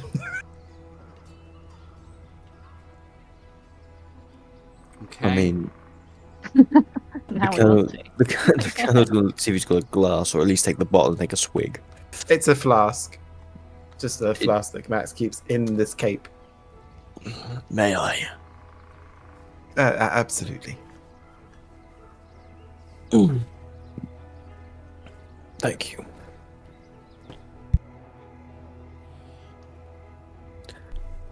Signe, please, next time I know it's not your fault. Whatever happened, happened. But let's make sure Max is doing it with you next time.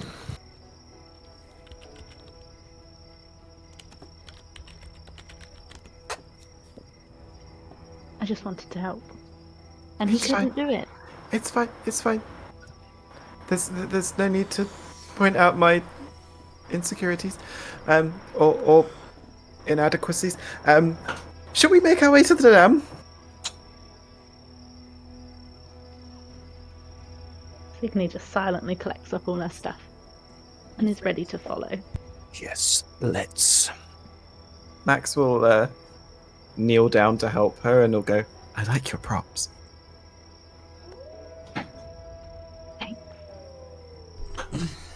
The colonel's going to literally, while they're doing that, like trying to sort his uniform out, trying to smart himself back up again, so it looks like he hasn't just been fighting a screaming little girl. But that is exactly what you do look like. It is exactly what I look like. I am well aware. Do you head towards the dam? Yes. Alright, here we go, kittens.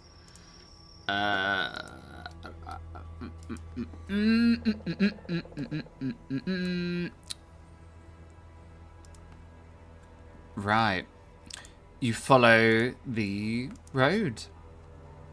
And it joins to the... just becomes the dam. And as you step onto the dam, here we go. And then It is an epic map. this. And then I need Oh, this. where are we? We're over there. Yeah.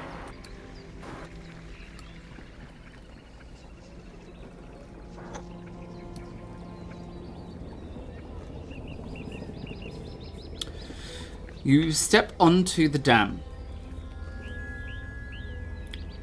The scale of the dam and also the river become abundantly apparent very quickly. You...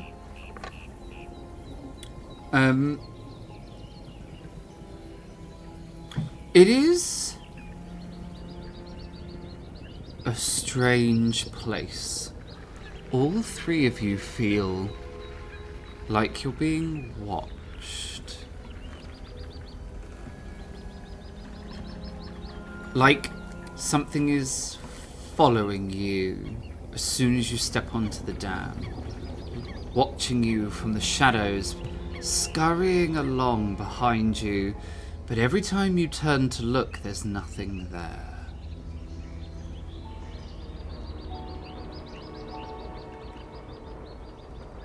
It is ominous and downright spooky. The colonel's going to continue to make his way forward across the dam. And once he reaches this section, he's just going to look down upon the work that's happening. The dam is reaching into the very center of the fjord, but it doesn't quite connect. There is wooden scaffolding all up the sides of the dam, joining the two sides of it together. You can see the insides of the rebar and the metal used to reinforce the concrete. There are foundations down in the river ready to build upon. But it is empty. Abandoned. Devoid of activity. Do we see any rooms that have their lights on and their movement within or anything? Because I can see there's doors. Yeah, there are doors about the place. You have kind of hooked around the dam. So you had seen the dam from the other side previously as you were walking up the path. So the path is woven.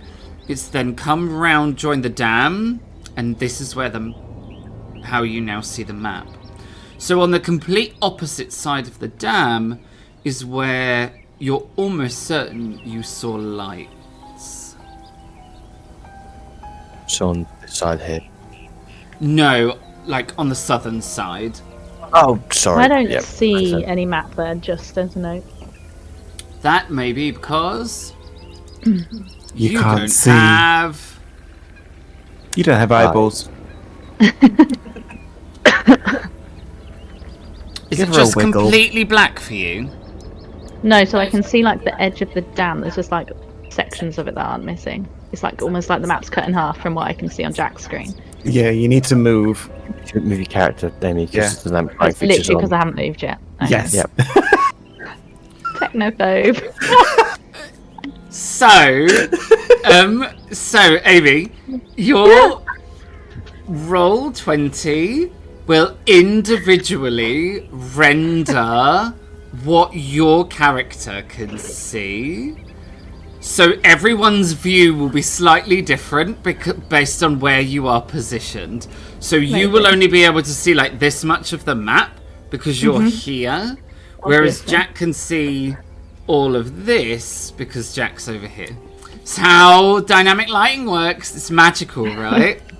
See, I was just doing it so you could point out how cool it is. Honestly, beautifully Genius. done. Genius. Absolute genius. There you go, kittens. You heard it here before. Roll20's dynamic lighting renders each token's vision individually. Amy is the last to know. Worst part is, we do this every week on a Monday with the same dynamic lighting feature. And on a Tuesday as well. God. I'm tired.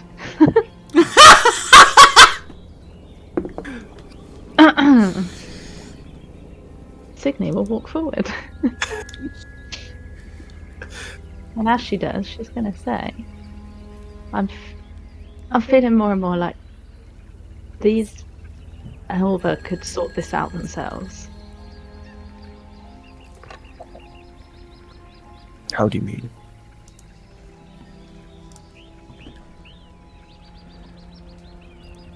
They're not nice.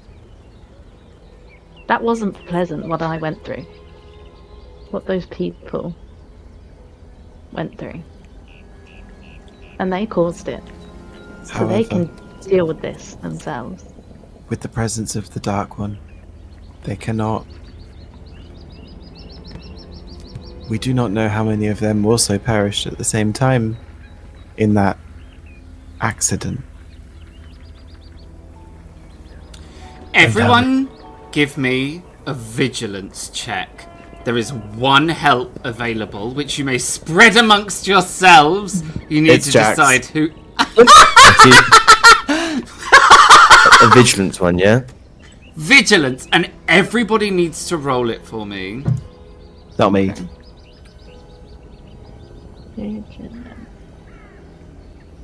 Yes! There we go. Ooh. There we go. Max is looking at I am Sydney. on the edge. Heavens to Betsy. Let me just tick off that last help. There you go. Okay. while you are having this conversation, Signy says they can deal with this themselves. Colonel, you kind of turn to kind of talk to the group so you're not like shouting back behind you. And sitting here, right on the corner of the building, right on the roof,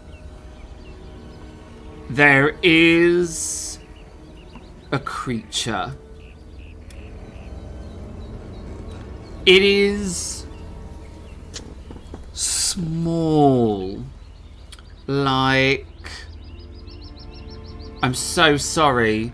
I really need to think of a way of describing it without saying this.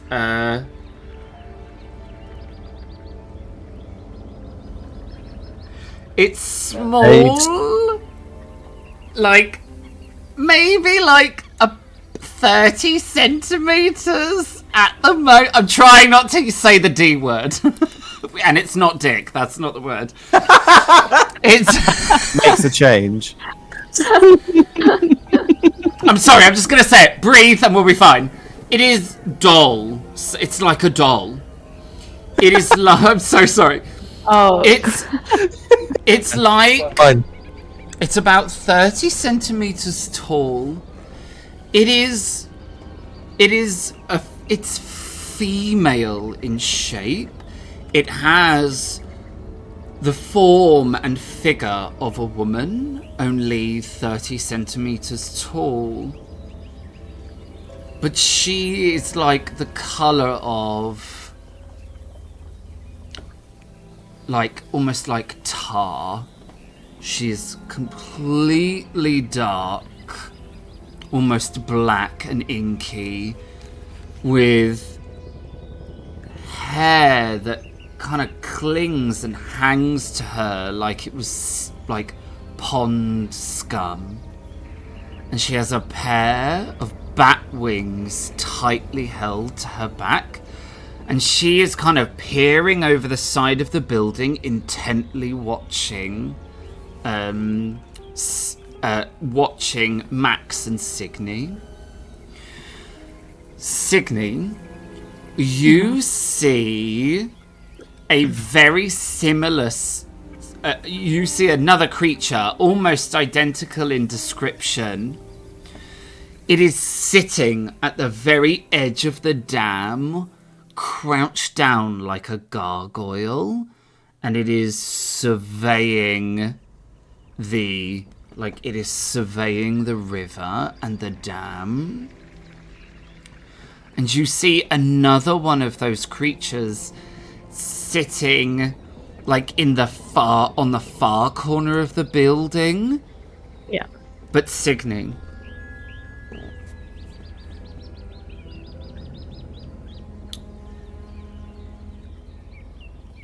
these look just like Elva, only tiny and like out of a nightmare instead of a dream.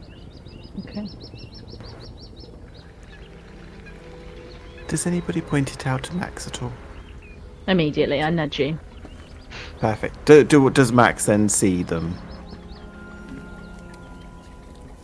Yes, you do. You just didn't Perfect. spot them hiding. Yeah. So, with the fact that I've read all the books that we had on the ride here, effectively on the journey here, and the previous case notes of the society, do I know that this is Elva behavior? You're on mute. No. No. Okay. Like,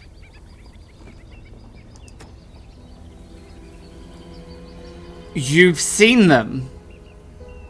Both of you have. They're beautiful. They're beautiful and otherworldly, and they have dragonfly wings and butterfly wings and lace wings, and they are like gentle and nature spirits. These things look like gargoyles, like twisted, nightmarish versions of the Elva. What are you?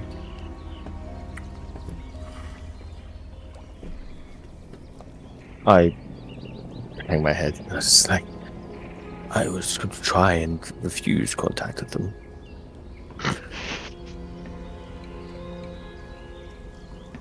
When you say, "What are you?" all of them turn and look in your direction. Their expression is one of, like, agony. And they all look and stare at you, and then they all vanish. They were the perfect century. I wonder if this is them in their battle form, and that is why they do not look beautiful. Or these are the Darklings. There's more than one. The Darkling arrived with the talk that we had down in the town. It's the specialist that was brought in that gave the creepy feeling. They brought these with him, and these are his sentries. They were positioned in the perfect spot to be able to look over the area.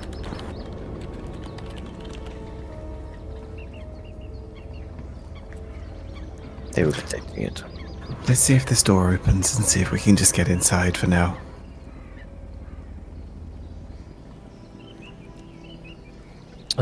I will try and open this door. Actually, I'll knock on the door first before opening it. This door says access on it. I will not knock on that door. Sorry, I should have described that. This door says access on it. It is a really sturdy, metal door, with an industrial kind of door handle, but there is a lock kind of all built into the handle.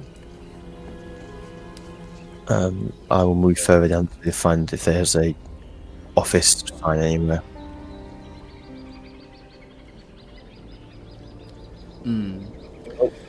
There is a door here on the corner that says site office. I will knock on the door. Okay. When you knock on the door, there is a little pause. And then you hear a voice say, "Come in." I will open the door. It reveals an office beyond. It is stoically appointed. Everything about this room says function. There is, there's no luxuries. It is sensible, functional, robust.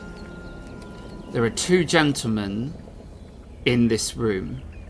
There is one in a very expensive suit, sat behind the desk, and there is another sat in the chairs in front of the desk. The other gentleman is tall, thin, and incredibly pale, like he has skin made of alabaster, like he's almost translucent, with very dark jet black hair that is coiffured to perfection. He is also wearing an extremely expensive suit, And the pair of them stare in your direction.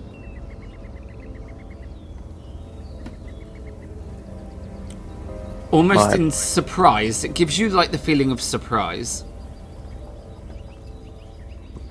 My apologies. I assumed you'd be expecting me. It seems my contact has not come through for me this time. My name is Lieutenant Colonel Bartholomew Seaton, part of Seaton Steel. Yes! My apologies! You are in the diary. I was just very surprised. As you may have been able to tell, there aren't many people on site today. Please, come in. And he turns to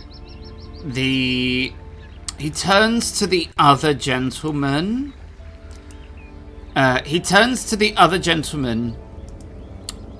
In the room, and he says, Yannick, if you will excuse us, we have an important meeting to discuss steel, if I'm not mistaken.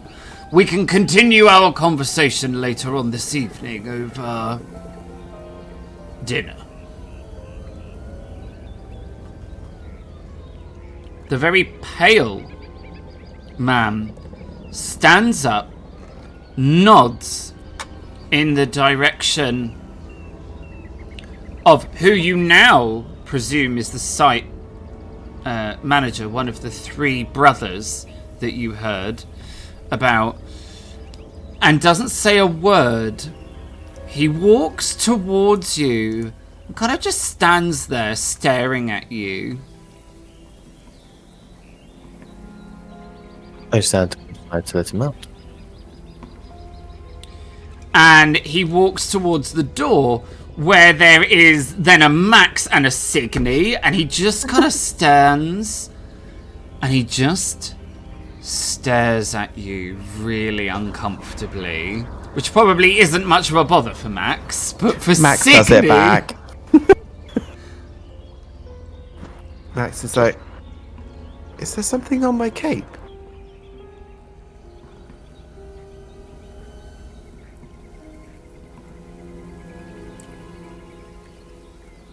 Excuse me.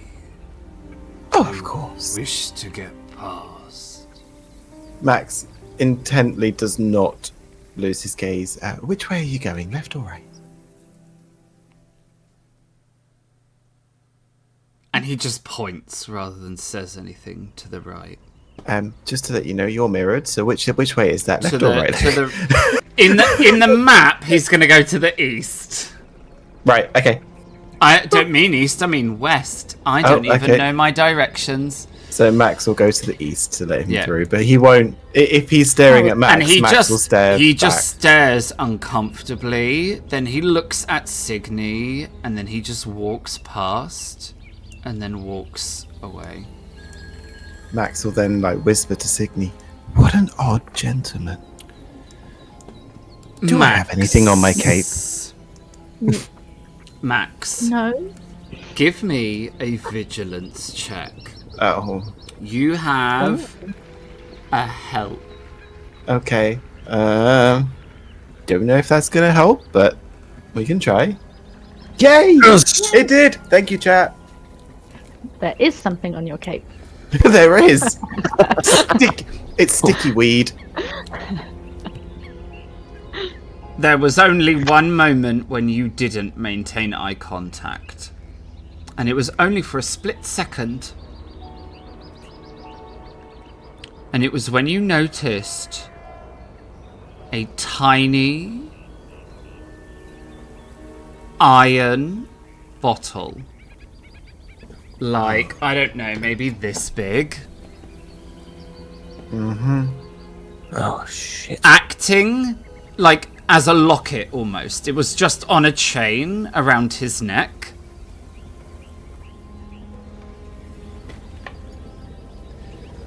Before he walked away. Max will be internally thinking, we need salt. Lots of salt. Once he disappears, I will usher everyone else inside. Thank you. Oh, I'm stuck on it. Oh. I'm grabbing the door. No, that's it. I've got it. Max will lean against the desk. And Signy will tuck in the corner. Once Signy's in, I will close the door behind us. Then I'll turn to... Yes, please, make yourselves comfortable. I assume I'm talking to Melvin, of the Three Brothers. Yes, absolutely. It is an absolute pleasure. And he stands up and extends his hand out to you. I will move across opposite him and I will shake his hand. He gives you the firm handshake of a businessman. And you feel a certain... You just step straight back into that role. Straight back into that existence. Straight back into that kind of old world that you know so well.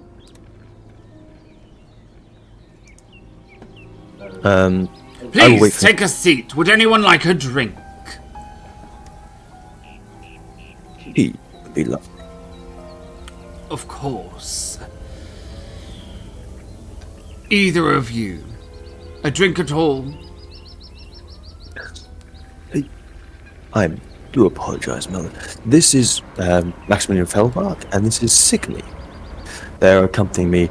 Signy is a bit of an apprentice at the moment. She is learning the ropes of business.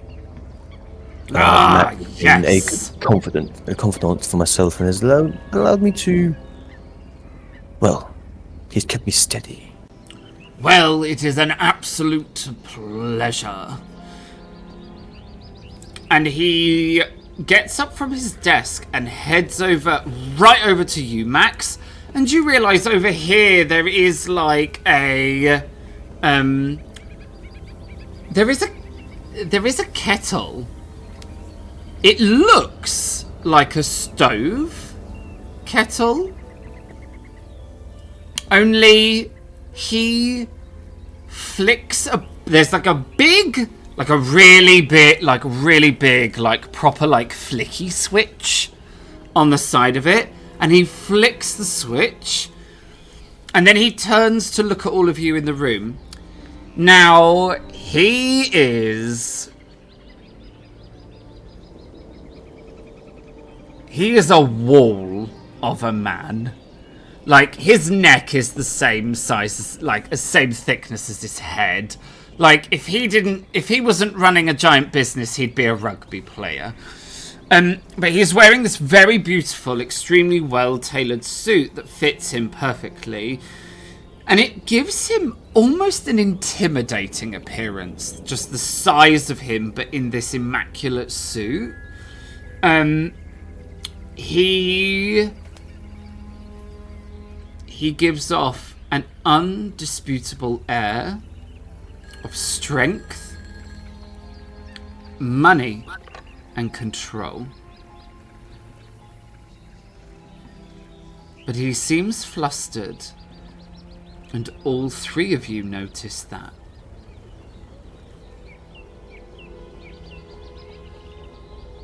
As he's putting the cap on, I apologize to cut your last meeting so short. No worries at all. As I said, I can finish that meeting over dinner. I'm glad to hear it. I hope I haven't lost you in good standing with this one. No, of course not. It is an associate, one of the employees at the dam. What position does he hold here, out of interest?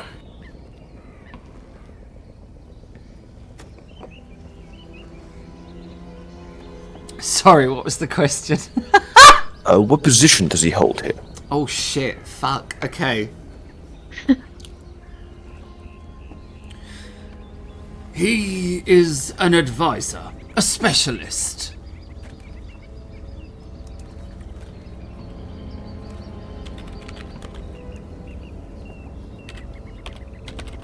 Interesting.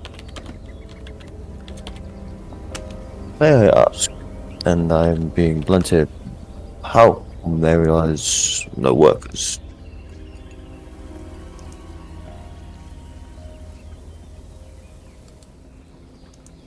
Sorry, you broke up a tiny bit. It's not an episode of the Society without a technical issue. Why are there no workers on the dam? Perfect. Okay. We've had a few difficulties with the build, and we have put them on hold until we can iron out some of the troubles. If you excuse the pun, I prefer to steal it out.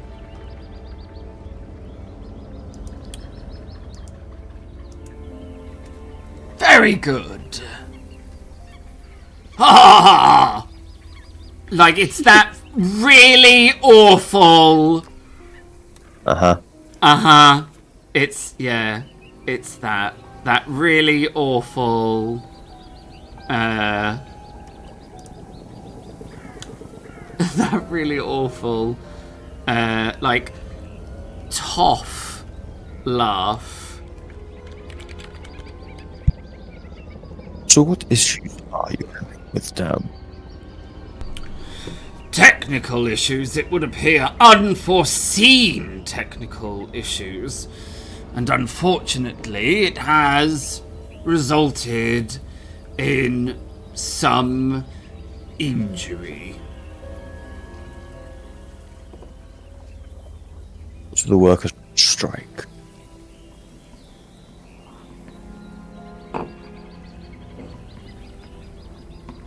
There is like this really awkward pause.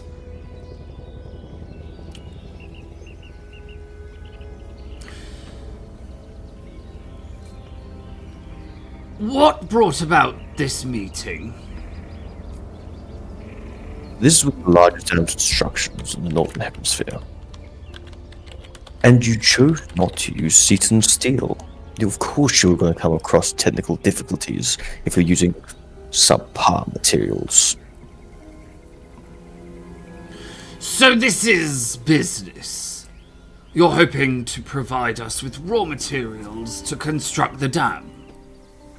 Of course. Why else would I be here? Why else indeed? You are building the largest dam in the Northern Hemisphere. To be able to see Seaton steel stamp on top of it, say that our steel was used in the construction of this dam would promote our business tenfold, especially in other constructions of dams across the world. Why would we not want to be involved in this? Understandable, completely. Fine, we can talk steel. In this case, let me be candid with you. The steel isn't the issue. We're not sure what it is yet. I personally feel that it is just an unfortunate series of events. But we have had 3 separate incidences occur within the dam. We had a flooding in the lower levels. And unfortunately, we had workers down there at the time.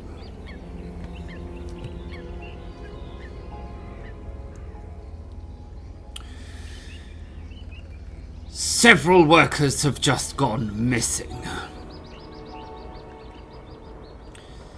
They left home and never arrived. And no one has seen them or knows where they are.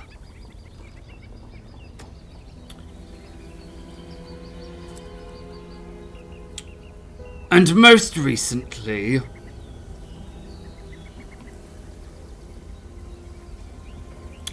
we have had a few workers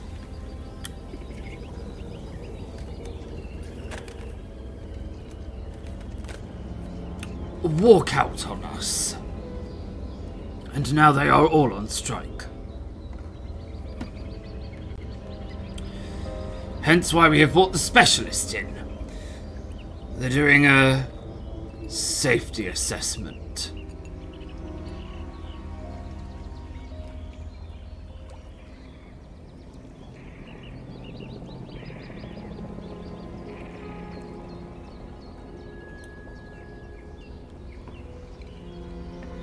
You know the flooding in the lower levels?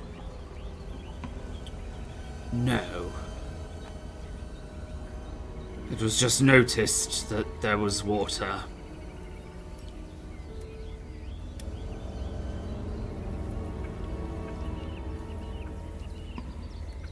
I believe sabotage. Perhaps. We cannot discount sabotage at this point. This will be a great feat of engineering, but it will be an incredible profitable adventure. Is there anything that might be looking to sabotage that you know of? We are exploring that avenue, but it is looking unlikely. Not enough damage. We have a large quantity of explosives. We've had to hollow out the sides of the fjord. If you were going to sabotage the dam, you would blow it up, surely. And that hasn't happened. Just one moment everything was fine, and the next the lower levels were filled with water. And we have been unable to empty the water.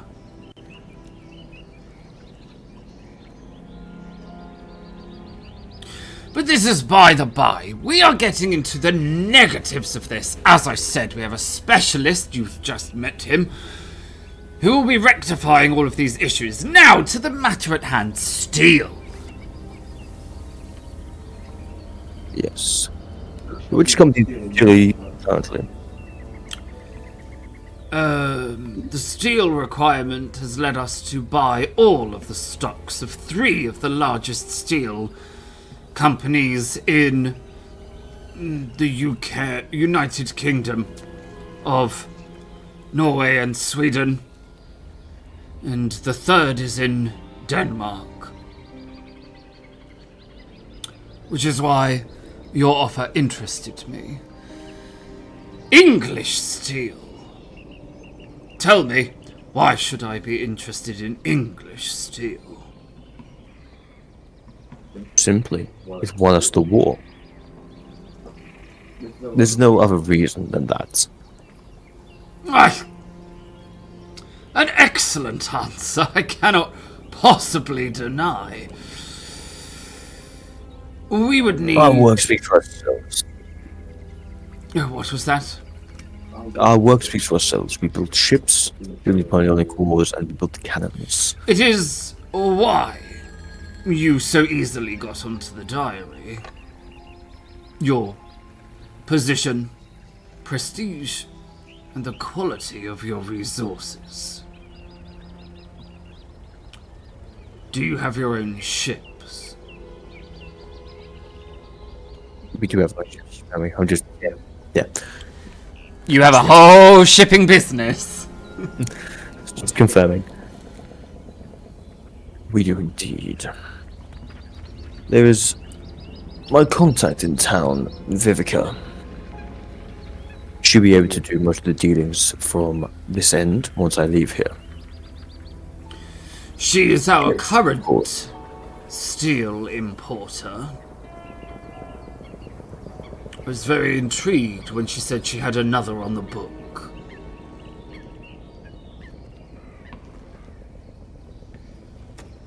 This is quite vast quantities. Although you'll be relieved to know we have the majority of it on site already.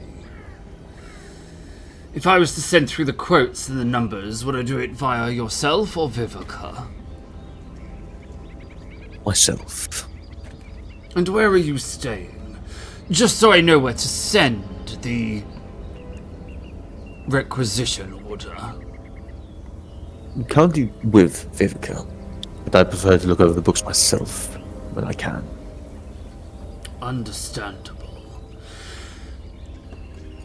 I will have a requisition order sent over to you as soon as possible, detailing the remaining steel requirements. I'm assuming you provide your steel in all industry shapes and sizes. The colonel is a little bit insulted by this, that he insinuating that we don't. And he kind of roughly, are you saying that we do not cater for all dealings?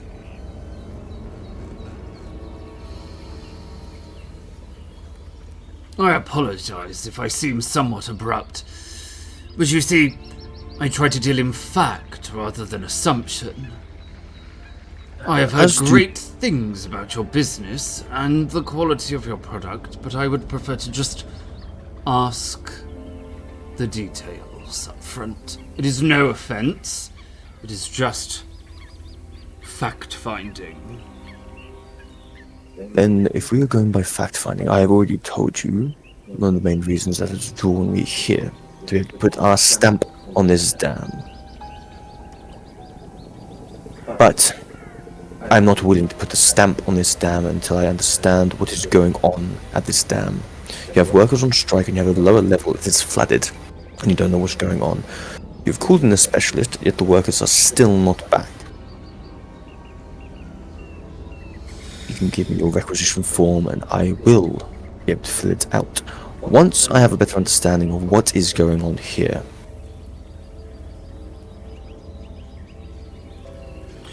You drive a hard bargain, and you talk the talk.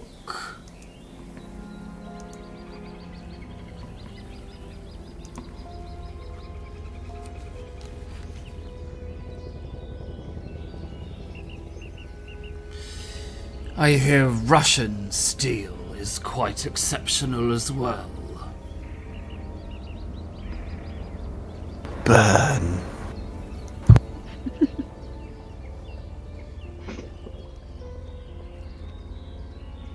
If you thought Russian steel was acceptable, it would already be here. And please don't play coy with me.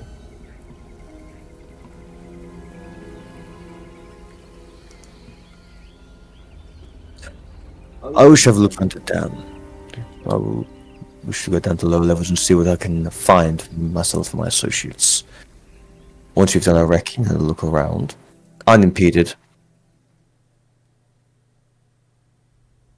I will sort out a deal for you that will be beneficial for both of us, as long as I find things are to the standard I expect. You know, I quite like you. Deal. Feel free to look around the dam, unimpeded. And I look forward to doing some business with you. Just be careful. No. I've had enough trouble in the dam without losing investors as well.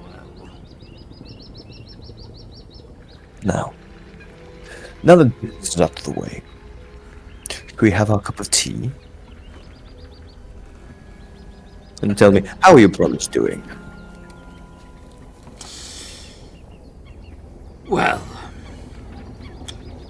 they are doing as well as they always are. And he turns, and at this point there's a big loud click, and there is steam coming out of the kettle, and he begins to draw out some cups, and there's a big tin of tea, and he begins to prepare a pot of tea. The three of you in the room all make eye contact with each other when he turns around. That kind of look that sweeps between all three of you of like, we have we have unimpeded access to we could search the dam. And that look goes between all three of you to the backdrop of clinking crockery and the preparation of tea. And it is there that we are going to bring an end to this evening's session. Yay! Yeah! Not yay at the fact that it's I was gonna say, over, okay. but Bad choice of expression. more of a yay, that was epic. That was epic. That was epic. That was so cool. It was great fun. What an excellent return to chapter 6, and literally there is no more perfect a way of celebrating our 1 year stream anniversary. We're gonna do like we normally do, and we are going to do the rounds of our incredible cast for this evening.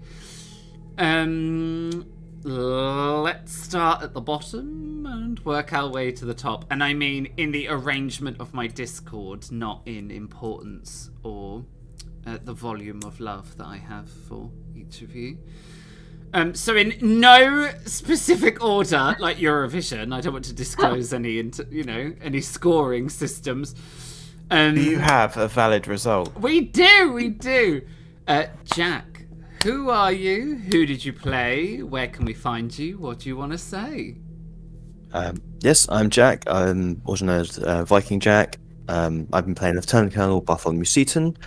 You can find me on Instagram under JMBarber_the Colonel. Though I think my last post was a year ago. Oh no, it wasn't. No, it wasn't. I posted about my wife's amazing wife's birthday. I'm quiet on there. I'm not very, very good. A big happy birthday to the stream. You can't believe it's been a year. We were trying to find party hats, but apparently we don't have them. Oh. I was going to pull out Dottie's 1 year stuff, but it was all like proper baby. I mean, yes, that makes sense. It wasn't creepy enough, to be honest. It didn't work. I mean, fair enough. I mean, who doesn't love a little bit of whimsy? Amy, who are you? Who did you play? Where can we find you? What do you want to say? I am Amy. I played Signy and Tobias. Surprise! Surprise roleplay. You can't find me anywhere because, as I have proven, I am a complete technophobe. And I'm scared of the internet, quite truly.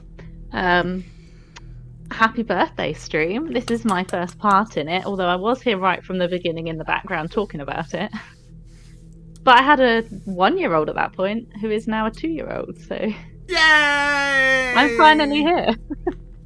And I'm loving it, so happy birthday. Well done, guys, for getting it this far.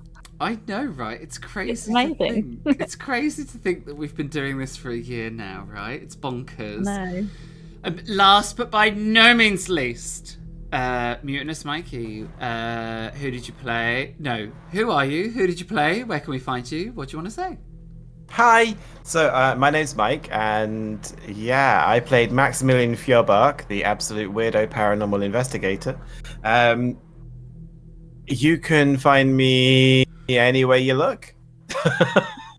I stream on Twitch. I'm on Instagram, Twitter, and TikTok. Though I will actually do some content for the latters at some point. Thank you very much for the shout out. Lovely Divin Inc. It's been absolutely fantastic. It was absolutely brilliant. Loved it.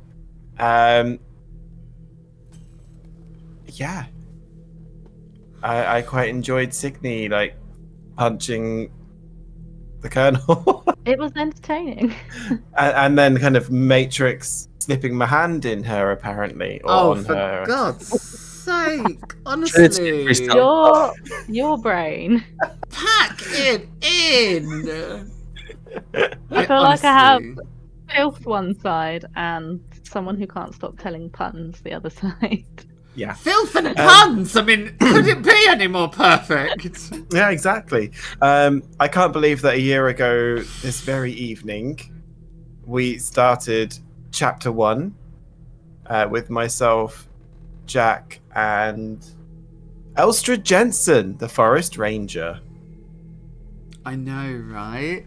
where we met at a train station to go and figure out what had happened to my mysterious friend. Yes. Where on earth has the time gone? But yeah, absolutely know. amazing. And we've got merch. Whoop! Yes to merch. Absolutely. Yes to merch. A huge thank you to our moderators this evening.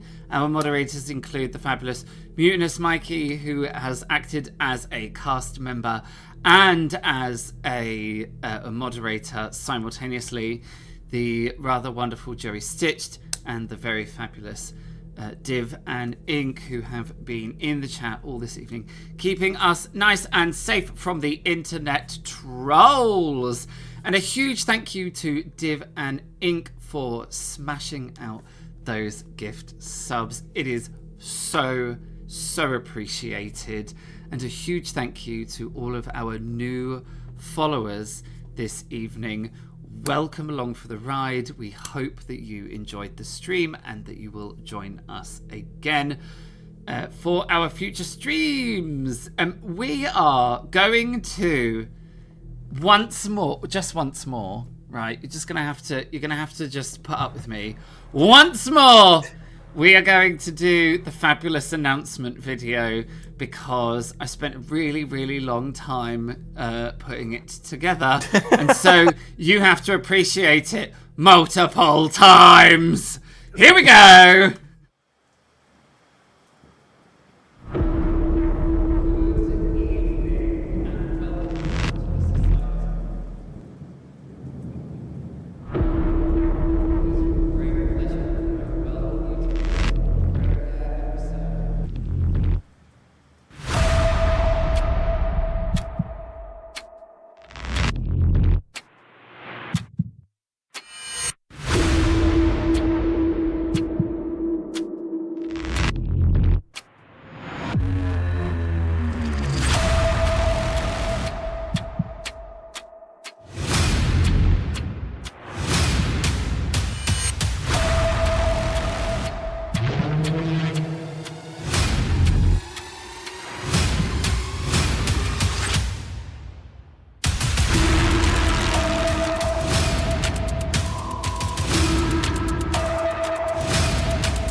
And there you go. Here are the fabulous cast. We're going to say one last big thank you to the incredible cast of our anniversary stream. And then we're going to head over to our credit roll.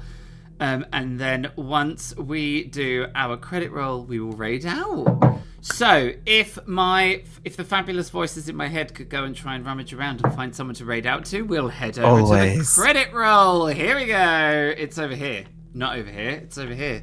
It's over here. There it is. Look, well, it starts down there and it sort of scrolls up. It is bonkers to think that we have been streaming for a year now. I want to say, I just want to reach out and say thank you.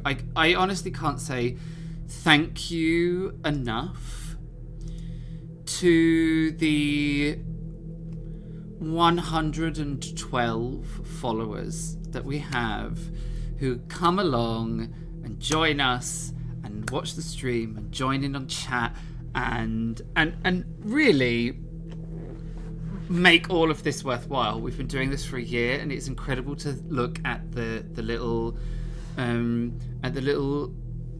group that we have created, the little following that we have created, and we are just so delighted to have you with us on this journey to enjoy as we tell these somewhat ridiculous stories to you.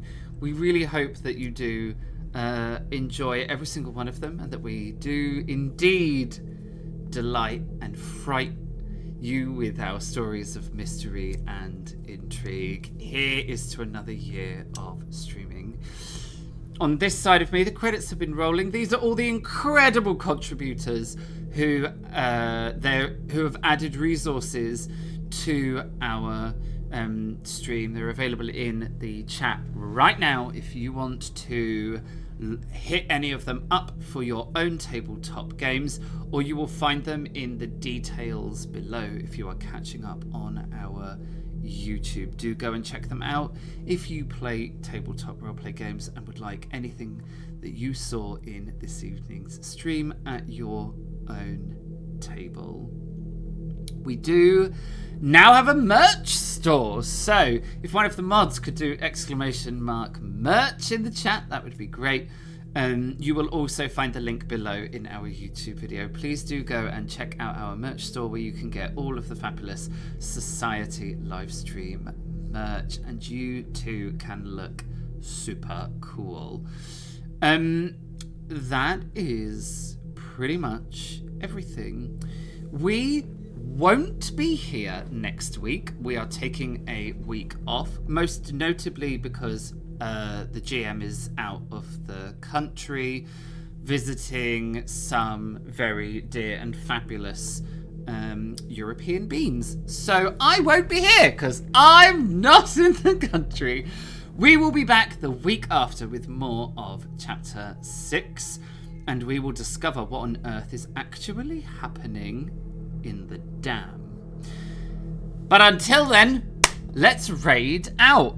Fabulous mystical voices. I have typed /raid and I'm ready to rumble.